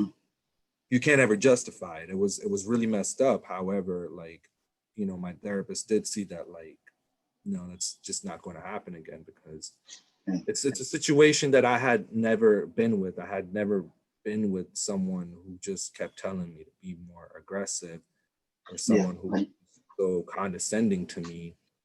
Sure. So often, like, you know, I was just so used to having, like, basically most partners just take off, or, you know, just like disappear. So that's why I was kind of used to not opening up to anyone emotionally, because I was like, yeah, screw it. I open up emotionally, she's gonna take off. Why not? It sounds like you kind of had the hurt people mentality. I think you were carrying that trauma for years, and then she triggered you in that way. It was that click, that switch. You know, I think that your side is so important, because again, we often deem men as monsters. We deem people as monsters once they hit someone, which again, you shouldn't. But what led up to that? So that, as Joe said, when someone shows you themselves, believe them. As soon as you saw those triggers, that's when it was time to go. But you probably didn't know that you had that inside of you. That anger and that PTSD was probably buried so deep down, and it just bubbled out that day. So, I mean, you know, I'm happy that you're in therapy. It's help. I think it's going to help you. I think it's already helping you. Did you ever apologize to this woman? I freaking cried to her for like an hour saying, yo, I'm so sorry. That has not ever happened to me. Even after the incident, I was basically just telling her, like, yo, I seen this growing up and now I just did this. Like, what you want me to do? You want me to relive my past? You want me to relive what I saw growing up? I was screaming at her, telling her that right after I put my hands on her, because at the end of the day, I couldn't even believe I did that, like, yeah. Even she couldn't believe I did that, because like she always like said that you're the most kindest and nicest guy that I've ever been with, and she was just like, she thought that I would be the last person to ever do that because she had already had guys put their hands on them. But I guess like some women can just be so I guess some women can be very just mean at times, and they don't mean to be mean, but like I guess that was her defense mechanism of me not opening to her emotionally, was just to be mean and rude and just be condescending and disrespectful to push me away. Except I wasn't getting pushed away because I really loved her. And then like now when she wanted, it's like I felt like she wants me to change my personality for her. That's when I just couldn't take it anymore, because it's just like I said, most of my life I just kind of felt as if like people, when it comes to my parents, when it comes to friends, it comes to like past relationship, like most of my life, I always felt like people wanted me to be something I am not. That's what always pissed me off. And my room is not, Sure. sun's going down. Got it. Well, Jared, thank you so much for coming on and telling your side of the story. Because again, your side of the story is something that we don't hear. You and Larita's side of the people that's actually hit their spouse, or they've been the one that's been kind of abusive to their spouse, and oftentimes people that are that way, they saw it growing up. So I really, really appreciate you for coming on. No, thanks for having me. Thank you, sir. It's scary just even opening up about this. I told you I got you, little. You're always gonna be my little brother. So all right, thanks for coming on. Thanks. My next guest, Kat Morrison. She's, I have to make sure I'm ready for her story. Kat actually reached out to me because she was a part of Joseph's He Said, She Said ministry. And she'd asked me, hey, have you ever considered doing an episode on domestic violence? And ironically, I was thinking about doing one, but I was trying to find someone to talk about it. And she sent me an article that I had never seen, that I read, and then I looked at the name and saw that it was her. So as you can see on the screen, I'm actually going to read it. Home invasion results in attempted murder and suicide. Willie Lowry was working in his home, was working in his garden near the rear of his Regal Road home Thursday when he heard gunshots coming from the mobile home next door. He ran inside the home and found Catherine Morrison, who appeared to have been shot in her right side. Excuse me, he said at his home. I'm sorry, he said Friday at his home. Lowry told Morrison to stay on her back, and he wouldn't let her get up when she tried to get something to drink. It said that she couldn't breathe. And Kevin Thomas, age 21, of Clover, broke into her home and shot Morrison before shooting himself with a stolen gun. When I saw that, I looked and I said, wait a minute, Catherine, wait, that's you. So when you told me that you had a story with domestic violence, I didn't know that it was that severe. Catherine, Kat, first off, thanks for coming on. Thanks for being so open to even share that with me. Absolutely. Thank you. You're welcome. I don't really write notes for my questions for my guests. You actually have no notes because I'm so interested in this story that there was nothing that I could write. Yeah, I'm sorry. So you just Okay, I'm sorry. I'm gonna go. Yeah. Okay. All right. So yours was an interesting story because you were shot, and then this was, I guess, your boyfriend that killed himself. Yes. So at the time I had been in a very abusive relationship for about 2.5 years. Okay. And when the incident happened, the way it ended was by him shooting me twice. Mind you, his first attempt to shoot me, it was literally God's hand over my life, because we were about maybe 2 feet apart, and it was Mhm. like a headshot. So nothing was stopping it, but the bullet jammed literally the first time we pulled the trigger. The loudest Mhm. click in my life. Like, when I talk about it, it's like I can see it. So I apologize Sure, if I sure. paused. Um, but in that moment, I just started like rushing him. It was like you just start to protect yourself. Sure. The fight or flight type method. Like, I literally went into defense mode, and throughout our relationship, I was never abusive with him. Like, I always tried to Mhm. defend myself or get him to stop or calm down, but it was never like Sure. me running after him or anything like that. But in that moment of life or death, Mhm. um, I definitely like was fighting for my life. Wow. Now, at what point was he abusive in a relationship? Was it early in the relationship? Was it over time? Were there any red flags with him? How did it go with him in this relationship? Yeah, early on he was extremely nice, extremely sweet. Like, even Mhm. when it happened, everybody was so surprised because he had this demeanor of being very humble. Like, nobody thought that he had this other side to him. What I will say about me is it was like a generational thing. So I grew up in a home seeing my dad abuse my mom. Like, at the age of like maybe 5 or 6, I can remember trying to, at that young age, trying to stop my dad from putting his hands on my mom.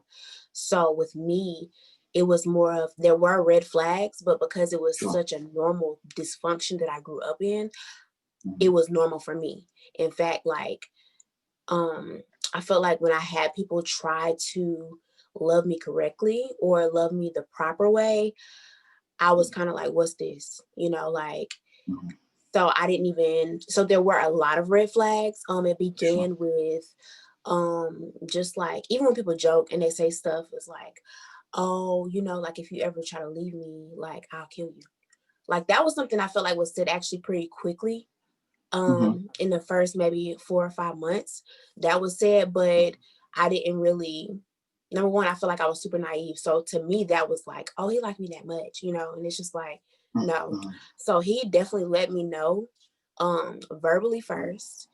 Mhm. Then we had our first physical altercation, or when he first put his hands on me. Mhm. Um, I tried to dismiss it. And then he was very apologetic, very, oh, I'm not gonna do this again. Oh, and then like, even with crying and everything, for me, he did that, but it was a habitual thing. It became more of a repetitive cycle. And every time it Mhm. increasingly got worse. Mhm. Oh, wow. Did you at any point tell anyone that this was happening?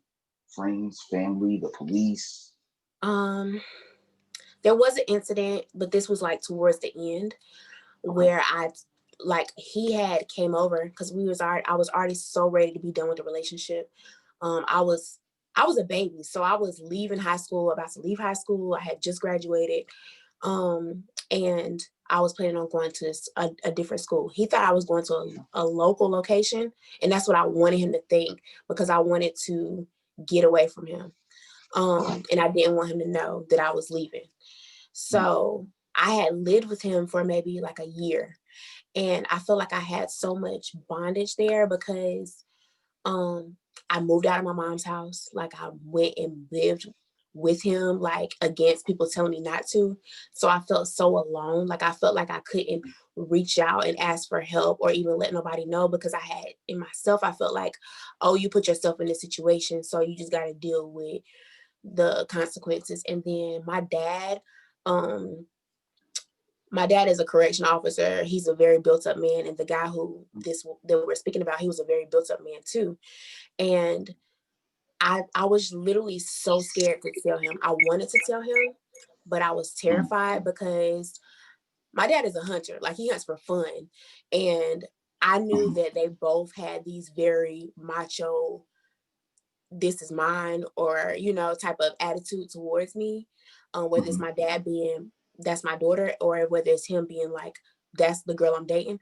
So within myself, I felt this fear that if I ever spoke up or asked for help, my dad or him were either going to die. One, somebody was going to die because they were both going to come like very strong at each other. And I just didn't want to be the reason why somebody was hurt or like somebody lost their lives.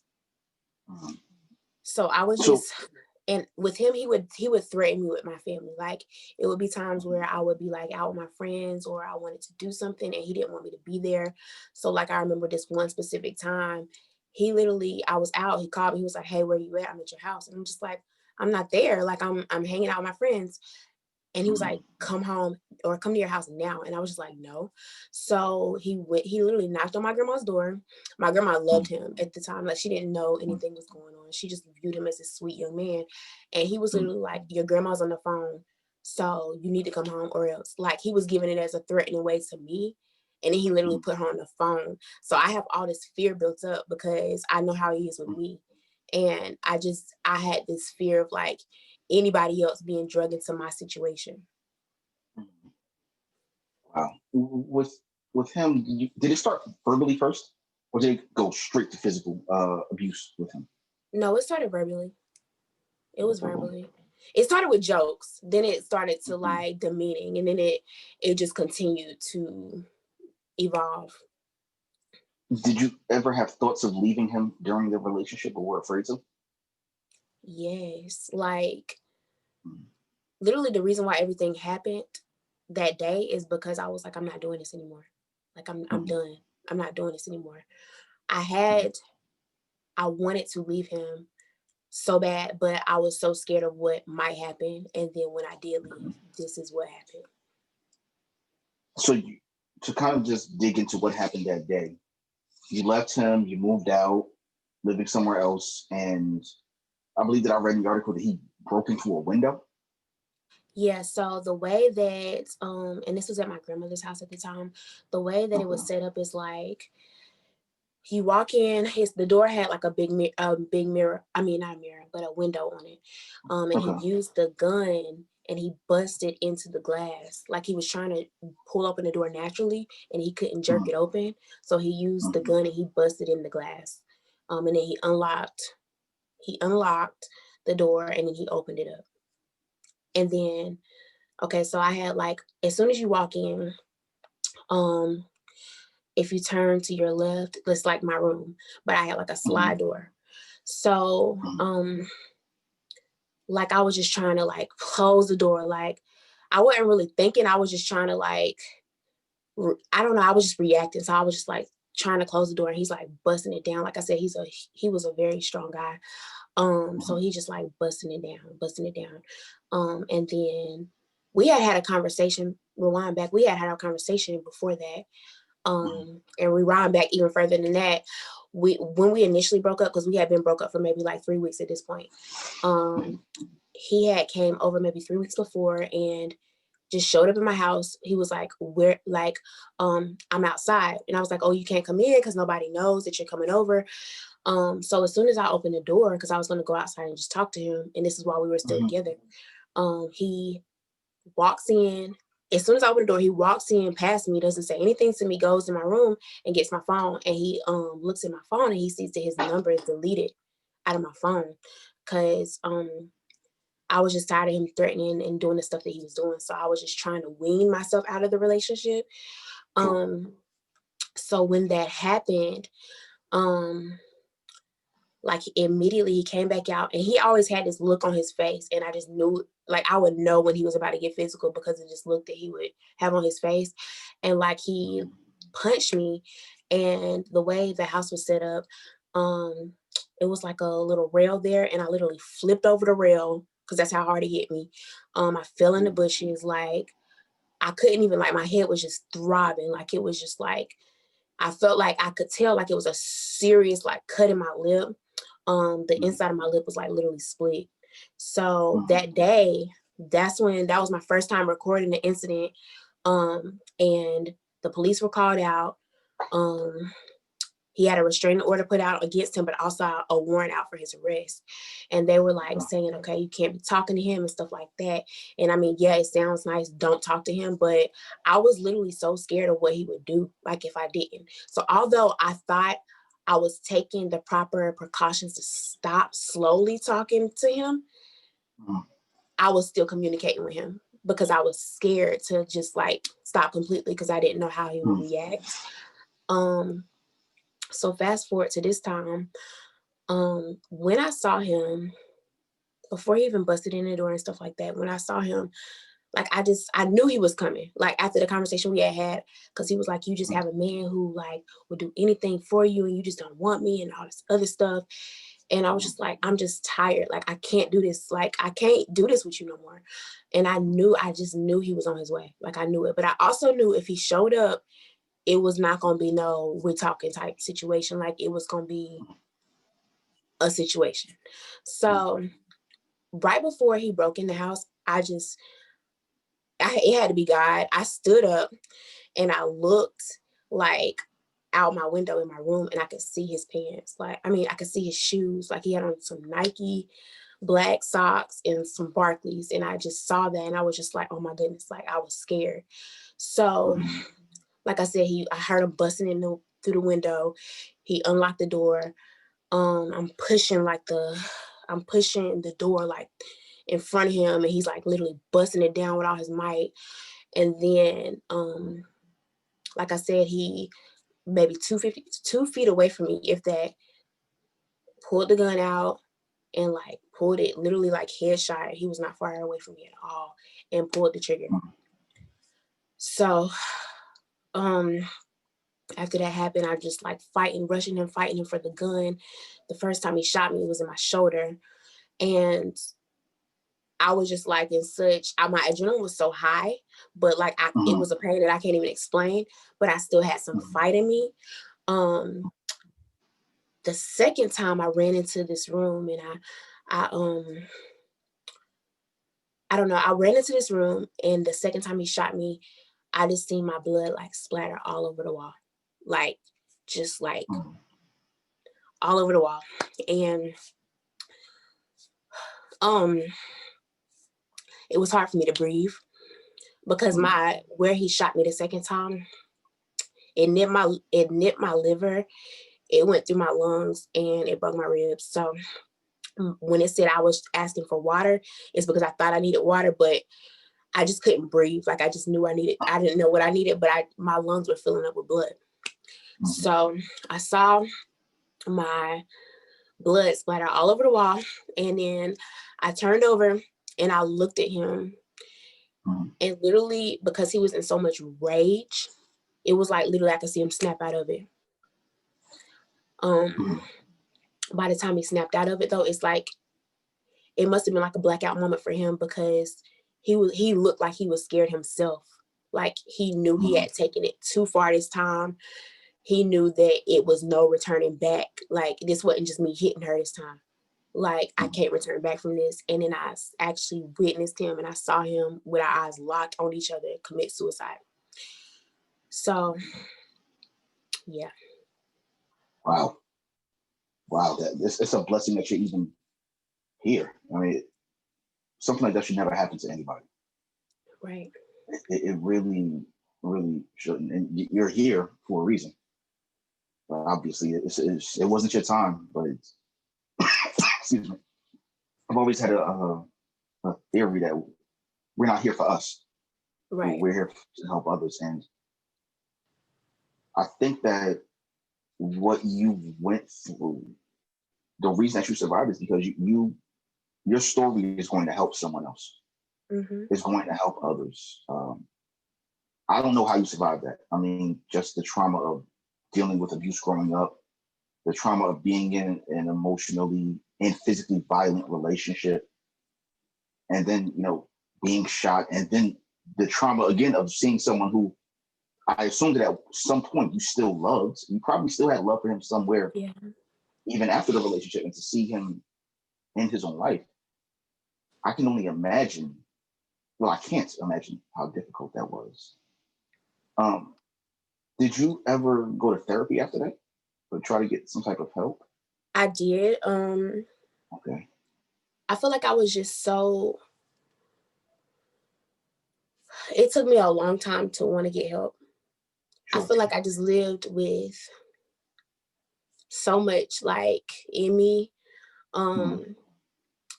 Like what, even though the whole experience, like even being airlifted like to the hospital, people thinking I was gonna die, like being under an alias name, like seeing 20 doctors around you. But what really hit, I mean, obviously the whole situation hit, but like I stayed off social media for a long time after that. But when I got back on, I saw a rest in peace post on my page. That that was rough because it was really that close, you know, like to the point where people already thought I was dead. So yeah, I don't even know if I just answered your question. No, you did, and it's fortunate that you're not, that you did survive that. Now, I know that it's hard to love someone that's done that to you, that's done those types of things to you. But I also know that people that go through traumatic relationships, they still love the person. Mm-hmm. Do you still somewhere love this man? Yes. And feel sadness for his suicide? Yeah. And I know that probably sounds crazy, but like even my family, they were very, not all of my family, but some of my family, when they saw people post stuff, they were very like combative. They were very like, oh, he should have died. He should have, da, da, da. And I was very like deeply hurt by those statements because I never, even though they were talking about him, and yes, he came to try to take my life, like I had so much love for him. Like I was just like, you're representing, because you're my family, you're kind of representing my side. And that's not how I felt. Like I was hurt. I was hurt that he ended up dying. So I can understand how people stay. I can understand how they still love when somebody is being abusive. But it comes down to you having to love your life more than you love somebody else's, because the rage, all it takes is rage. Like we have heard so many times, people blacking out. All it takes is blacking out. And those insults that were once word, or that verbal abuse, becomes now you shot. And a lot of people don't make it out of a situation I make it out of. People end up dead, taken from their family. So I'm super blessed. But all it takes is blacking out. And I could see that it was like he didn't even know what he had done right before he ended his life. So all it takes is that rage. So we have to be very attentive to that. We can't be dismissive about it. We have to look at red flags. We have to address the generational things. Whether you've been on the abuse of, or if you've seen abuse in your home, or whether it's somebody else, or the other person has had abuse in their home, it's important that we really get to know those people that we are dating or courting, because if they have those traumas, or if they have those areas, those can lash out at you in a matter of time. And during rage, like I said, it goes from 0 to 1,000 real quick. What effect has this trauma had on you in terms of dating? Do you feel that it affects the way that you approach relationships? Yes, definitely. I am in therapy now. I know you asked me that earlier. Sure. I am in therapy now, but it was so much, even now it's so much anxiety. Like I'm not currently dating, but with a partner, I cannot have him yelling at me. Like that's a trigger for me. Like I literally, even disagreements is sad, but it could be my stepdad. If we have a disagreement, I literally have a fear that he is going to, like, even though he loves me, he don't show no aggressiveness to me or anything, but just because of the opposite of thought, or maybe we was like kind of fussing at each other a little bit, I will go to sleep fearful of what he might do, even though he has shown no signs of that. So it has definitely affected me. I'm trying to do my work now so that it doesn't have me bound. But it is hard. And I don't necessarily notice how much it's affecting me until it's a trigger, you know, or until a moment presents itself. And then now I'm saying, wow, like, I didn't understand. I didn't see that I wasn't healed in this area, or like, wow, like that person raising their voice in me, that really like made me feel that type of way that I did then, or, oh, I don't feel comfortable going to sleep because we had a disagreement. Like, it shows me the level that I haven't completely healed in, so to speak. Now, at least you know, which is a good thing, what your triggers are. At least you know that you still need to work on it because you went through a traumatic experience. You did.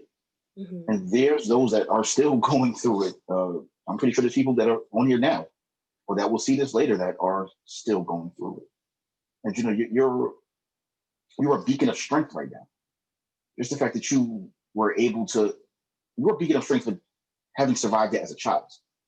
And then to see it as an adult, and then to be in a relationship and to still work on yourself, to not put yourself in that type of situation. You know, so for those that are watching, I hope that they can look to you and see that you can make it out. There is, you know, there's light at the end of the tunnel. You know, there is another side that's there. I have one final question.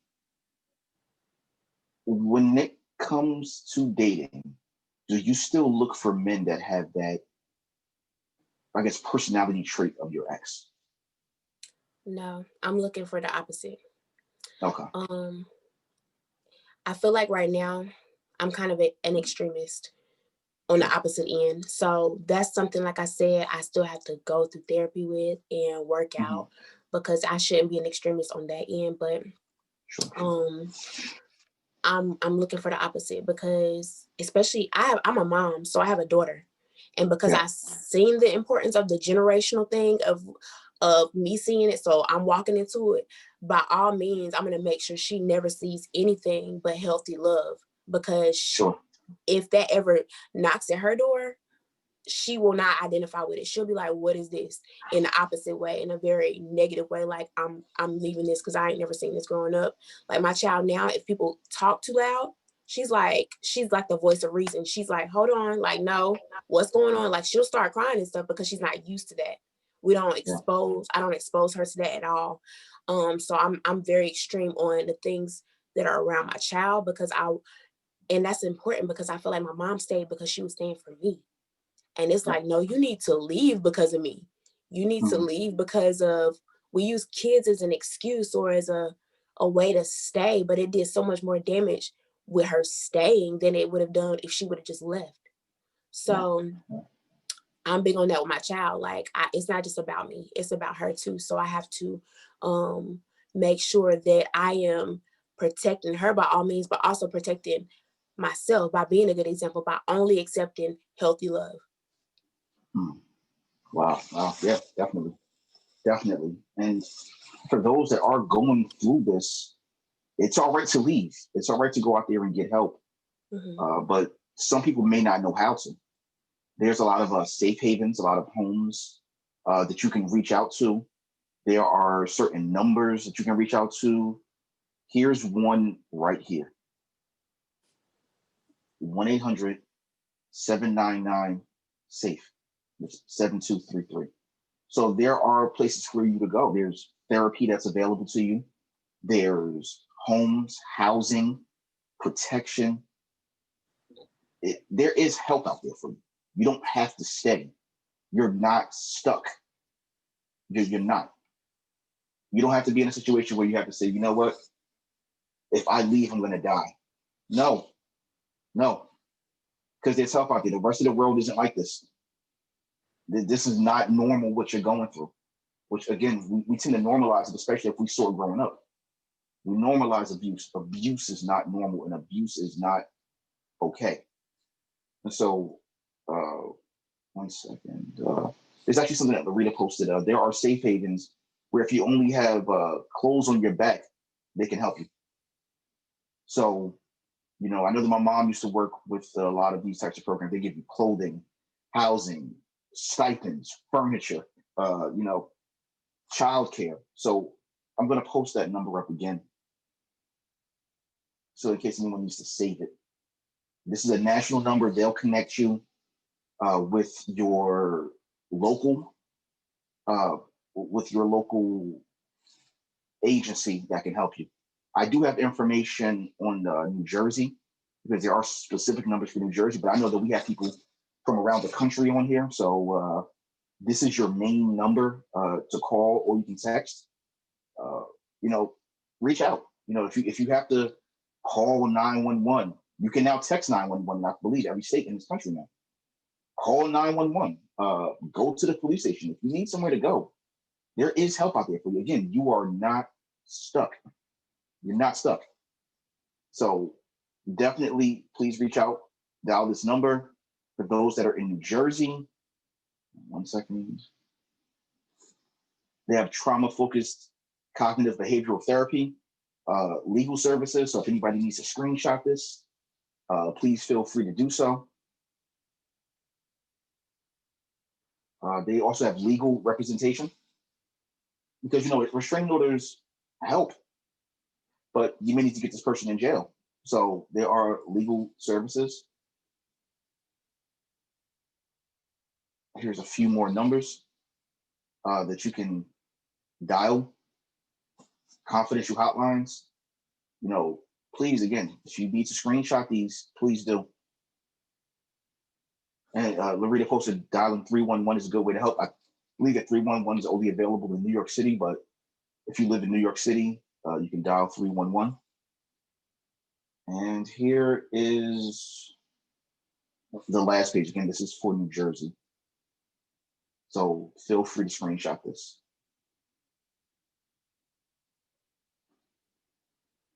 All right, Kat, thank you so very much. I'm so happy that you're here.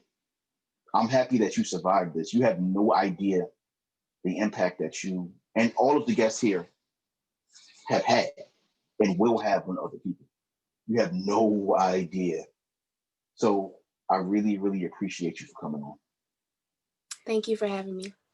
Thank you. Now we're going to open it up for the Q&A.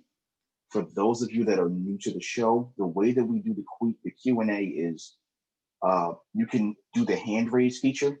If you're unfamiliar with how to raise your hand, you press the 3 dots on your screen. It's either on the top or bottom of your screen. There should be an option there to raise hand. If that doesn't work, you can type your question in the chat. And if all else fails, you can take your mic off.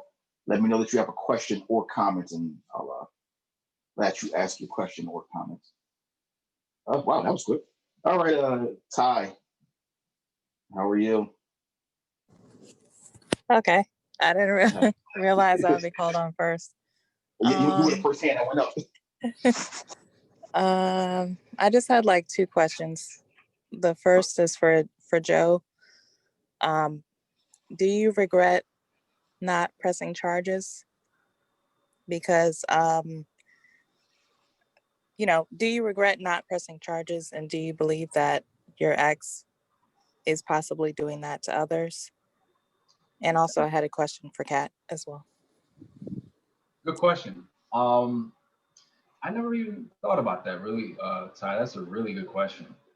I don't regret that I didn't press charges, but the interesting part is when I spoke with my ex years later, she let me know that she married a man who was currently abusing her. So it seems like the cycle had continued on, not necessarily from her side of it, but she was the recipient of it. Yeah, I can't say that I actually regretted that, no. But in terms of that, I think that it's just something for me to learn as far as the red flags. Someone had asked, you know, like, how has it related to how I date now? As you see, my girlfriend now she's on camera now. Courtney is here. But I remember I had to do like a lot of work on myself as to what caused me to date this type of person. Was it something that I was doing? Why was I making the decisions to date? And it's interesting that Jeremiah had mentioned this of women saying, you know, in terms of their past, you know, they're having like abusive past and things like that. I dated a lot of women who's had those issues in their past, but at the same time, it was just interesting that they would then begin to kind of project that same thing onto me as well. So I had to realize the patterns of how I was dating, and then realize, well, is this something that I want to continue to go on with, or you know, being able to make those decisions, I think was really important for me to be able to self-examine. But to answer the question specifically, Ty, no, I don't regret it.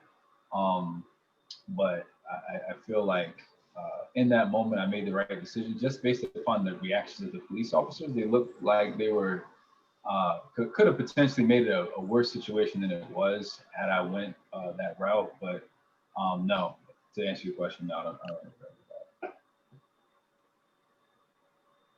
Thank you. And the next question is for Kat. um, do you have mixed emotions about your ex's suicide? Yes. Partially because I didn't want him to die. Like I didn't want that. That was like one of my worst fears. But I truly believe that God allowed him to leave this earth because if he would have been alive, even if he was in jail, like y'all can see how much it affects me now, and he's dead. But I would have never been able, I don't feel like I could have ever lived freely. Like I don't feel like even, it doesn't matter if I moved so far away, I still would have been so fearful in life. I hope that answers your question. So yes, I do have mixed feelings about it. Thank you to both of you and to Thank everybody you. that spoke today as well.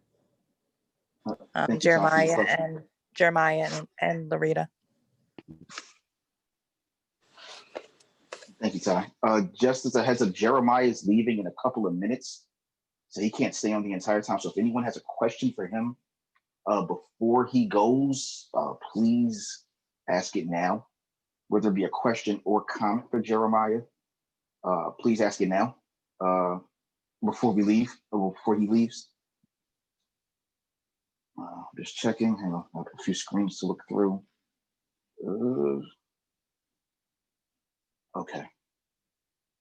All right. Got it. All right, Jerry, you're off the hook. You got lucky. So, Joe, I know you have to make your run.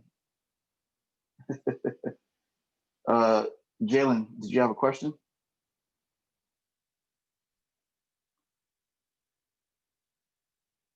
Your audio's off. He's trying to get his audio together. Hang on. No question? Okay, got it. Wait. Okay, you're asking the question. Your volume, you're muted. I don't know why I just yelled at because. Hang on, give me a second. I'm sorry. I'm trying to help Jalen with his audio. Jalen has his question. Which one is he? It's an iPhone. Okay. While he gets his question together, does anyone have anything else? Any other? Okay, 1 second.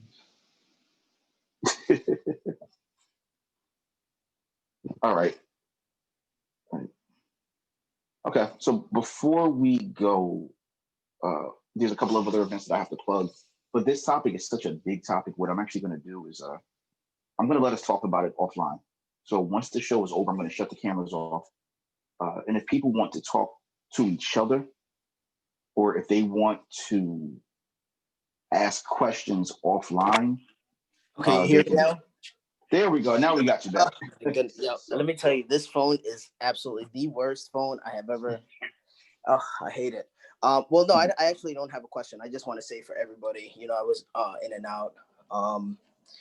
I have to, I'm really truly inspired by each and every one of you who are just able to talk about what has happened to you guys. And, you know, they have this, I don't know if it's a really big thing, but, you know, this thing about men, you know, a guy isn't supposed to talk about when he gets beat or, that's a really big thing. So for Joe, for you being able to just open up Where's your and passport? talk about what happened to you Here and it is. everybody Here else, it really, is.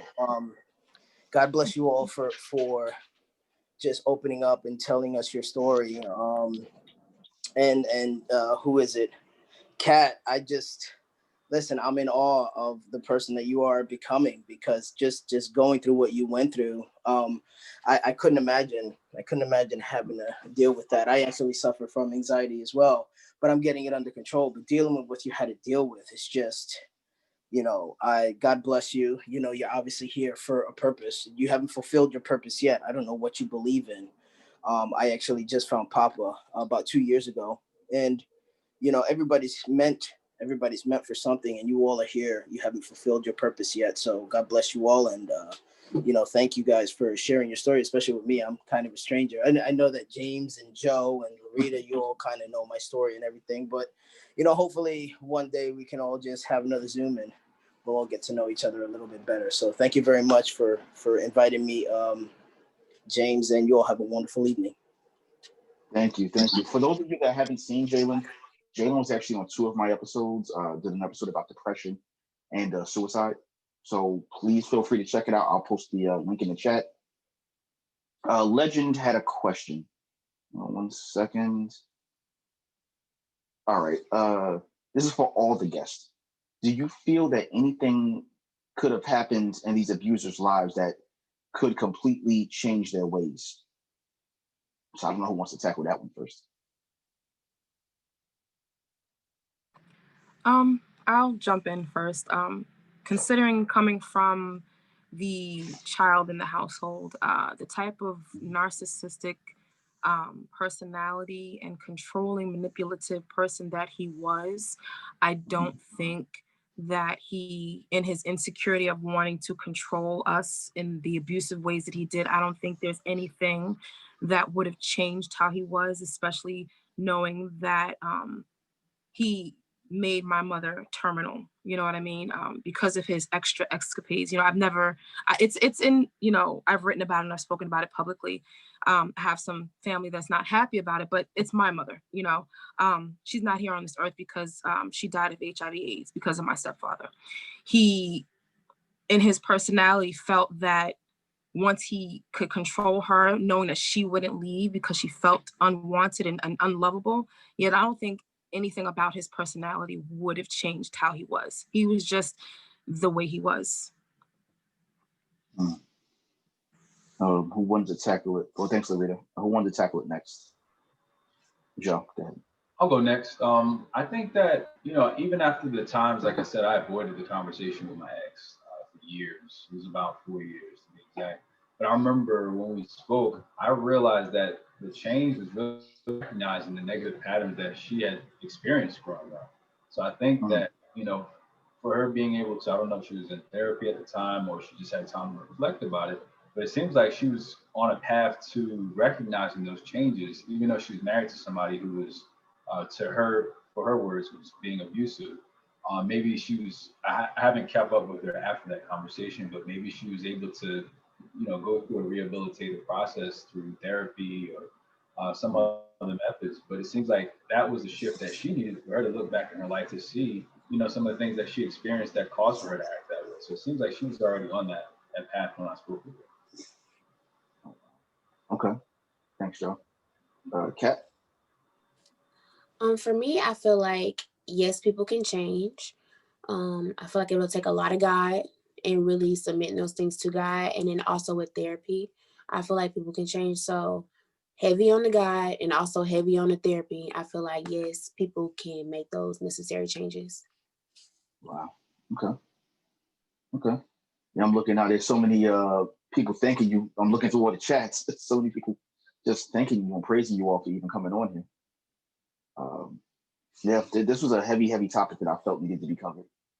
It's something that happens, especially in a lot of homes, a lot of communities, and it's often swept under the rug. As I believe Joe or Larita said, you don't bring your family business out in public, and it happens all too often. And there's a lot of people that are suffering in silence that shouldn't. And so, again, once I shut the cameras off, which I will in a few moments, I'm going to leave it a safe space. I'm going to give people a chance to talk. I'm going to give people a chance to exchange information, exchange resources, and to try to get help for each other. So before I shut it off, there's just a couple of things that I have to cover. For those of you that are new to this show's actually been going on. This is now my 19th week with this Fall to Rise podcast. We do have a lot of older episodes. We cover a lot of these hard-hitting topics. We've covered everything from abstinence to depression to molestation to racial identity, generational curses, the legal system. We've covered a lot of things that are in a way taboo to talk about. If you wanted to view any of the past episodes, I put it in the chat, put the link to my YouTube channel, which is the Fall to Rise podcast YouTube channel. Please like and subscribe. You can also reach out to me on the show's Facebook and Instagram pages under Fall to Rise podcast. So if you have any questions, comments, concerns, if you need help with getting resources, or if there's a topic that you want me to cover, there's nothing that's taboo. It's not. I've covered things that I never thought that I would cover. I have a few coming up that will be taboo. I had an episode coming up about surviving the loss of a child with a good buddy of mine whose child was murdered by the son's mother's boyfriend. We're going to cover LGBT. We're going to cover a lot of different things. So please feel free to like and subscribe to the channels. We have a few other shows coming up. I have another show called The Extreme Truth podcast, where it's not exactly like this with a few more four-letter words, but it's we cover current events and we cover a lot of different things that happen in our lives that I host with my buddies, Legend Damian Simmons, DJ Just D, and James the Icon Grant. We have Joe and his ministry actually have an event coming up, I believe, next week? Next Saturday. Next Saturday. As James mentioned, we are a ministry that uses the word of God to address the relationship topics that we all struggle with. Next week, we're talking about loneliness. I'm So Lonely is the name of this discussion, and we'd love for you to be a part of it. If anyone needs to reach out to me to find out how to be a part of it, it's also on Zoom as well. I'm going to put in the chat my YouTube channel. So you all can go there, and in the comments of every video, you'll see the different platforms that I have where you can connect. We also, Kat is also in our community as well. Reed is in our community. James is in our community as well. We welcome people with open arms. We have a group meet where we stay connected. It's a very busy chat. It's hard to catch up with all the messages sometimes, but we're just trying to help each other be better in life, and with Christ at the center of it, we feel that is the best way to go. So if you're definitely interested, please reach out. We're definitely approachable. We're definitely available. My girlfriend Courtney and I, we co-host the monthly events. So we'd love to have you there to engage in just, even if you don't want to talk, you can just sit and listen. We just love to have your presence is certainly appreciated. So we look forward to hearing from y'all. Yeah, and the biggest thing about it is that it's so non-judgmental. That's probably my favorite part of the ministry. It's very, very non-judgmental. You can come there, come as you are, and they mean it. And so thanks, Joe. Larita, for those of you that don't know, Larita actually has a book called Breakthrough. You can purchase it on, she already posted the Facebook information in the chat, but you can reach out to her on her social media, and you can please purchase the book. I actually did. It's a great book. It's on Amazon. You just have to look up her name, Larita Phelps, and you can buy a copy of that book. And Kat, do you have anything to promote? Not currently. Not currently. All right. In the works, though. In the works. In the works. Okay. All right. And we have Queen Diva and Destiny J, who I know are on here. I don't think that I have their flyers. I'm trying to get it, but they actually have a new show called The Unique Expression. podcast. I believe that I'm saying it right. Please tell me I am. Destiny or Queen Diva. Am I saying it right? If they're still on, they may not be on anymore. But I believe that. Excuse me. Hello, hello, hello. Hey. Unique Yes. Expression Podcast. Unique expressions. Okay. Yes, it's every Wednesday. Go ahead. You're doing a good job so far. Oh, okay. No, go ahead. You can describe it. It's your show. Every Wednesdays at 7 o'clock with your Uh-huh. host, Destiny, and myself, Diva. And we talk Okay. about real life experience, what's happening in your life, and we bring up topics that sometimes bring a controversy, but that's what life is about. Real life story, real life issue. Every Wednesdays, and follow us on Facebook, Unique Expressions Podcast, and we also on Instagram. Follow us and come join us. It's a great show. We're very Yeah, interactive. it is. It is. I was on it this past week, and it was good. Controversial at certain points. Here's the flyer. If anyone needs login information. So I believe the login information is all still the same. So definitely please log in. Thank and you. For those of you that are terrible singers like I am, Destiny does a karaoke. He does karaoke 3 days a week on Tuesdays, Thursdays, and Saturdays. So there is a karaoke tonight that I plan to be on that I may or may not sing on. If I sing, I'm going to be terrible. I'm warning everybody now. Just carry your own key. Yeah, but I'm not the greatest singer. I'm terrible, but here's the info for Destiny's karaoke tonight. So hopefully you all will be on there, and you can come on and come sing on Zoom. Come on, have some fun, especially with COVID going on. It's a good way to kind of take the edge off. So, all right, I think we've reached the end of our show. Again, we are going to have an after show with the cameras off, but I really want to thank my guests, Joseph Hogue, Larita Phelps, Kat Morrison, and Jeremiah William for coming on. I want to thank you all for coming on and watching and tuning in. Again, please subscribe to the YouTube channel, the Facebook pages, the Instagram pages. And remember, you're not alone in this. You can get help. This abuse is not normal. So feel free to reach out and call the 1-800-799-SAFE. Before we go, did anyone have anything else before we go? Just want to make Yes, sure. Larita, I I'm do. sorry. That's okay. I know it's someone.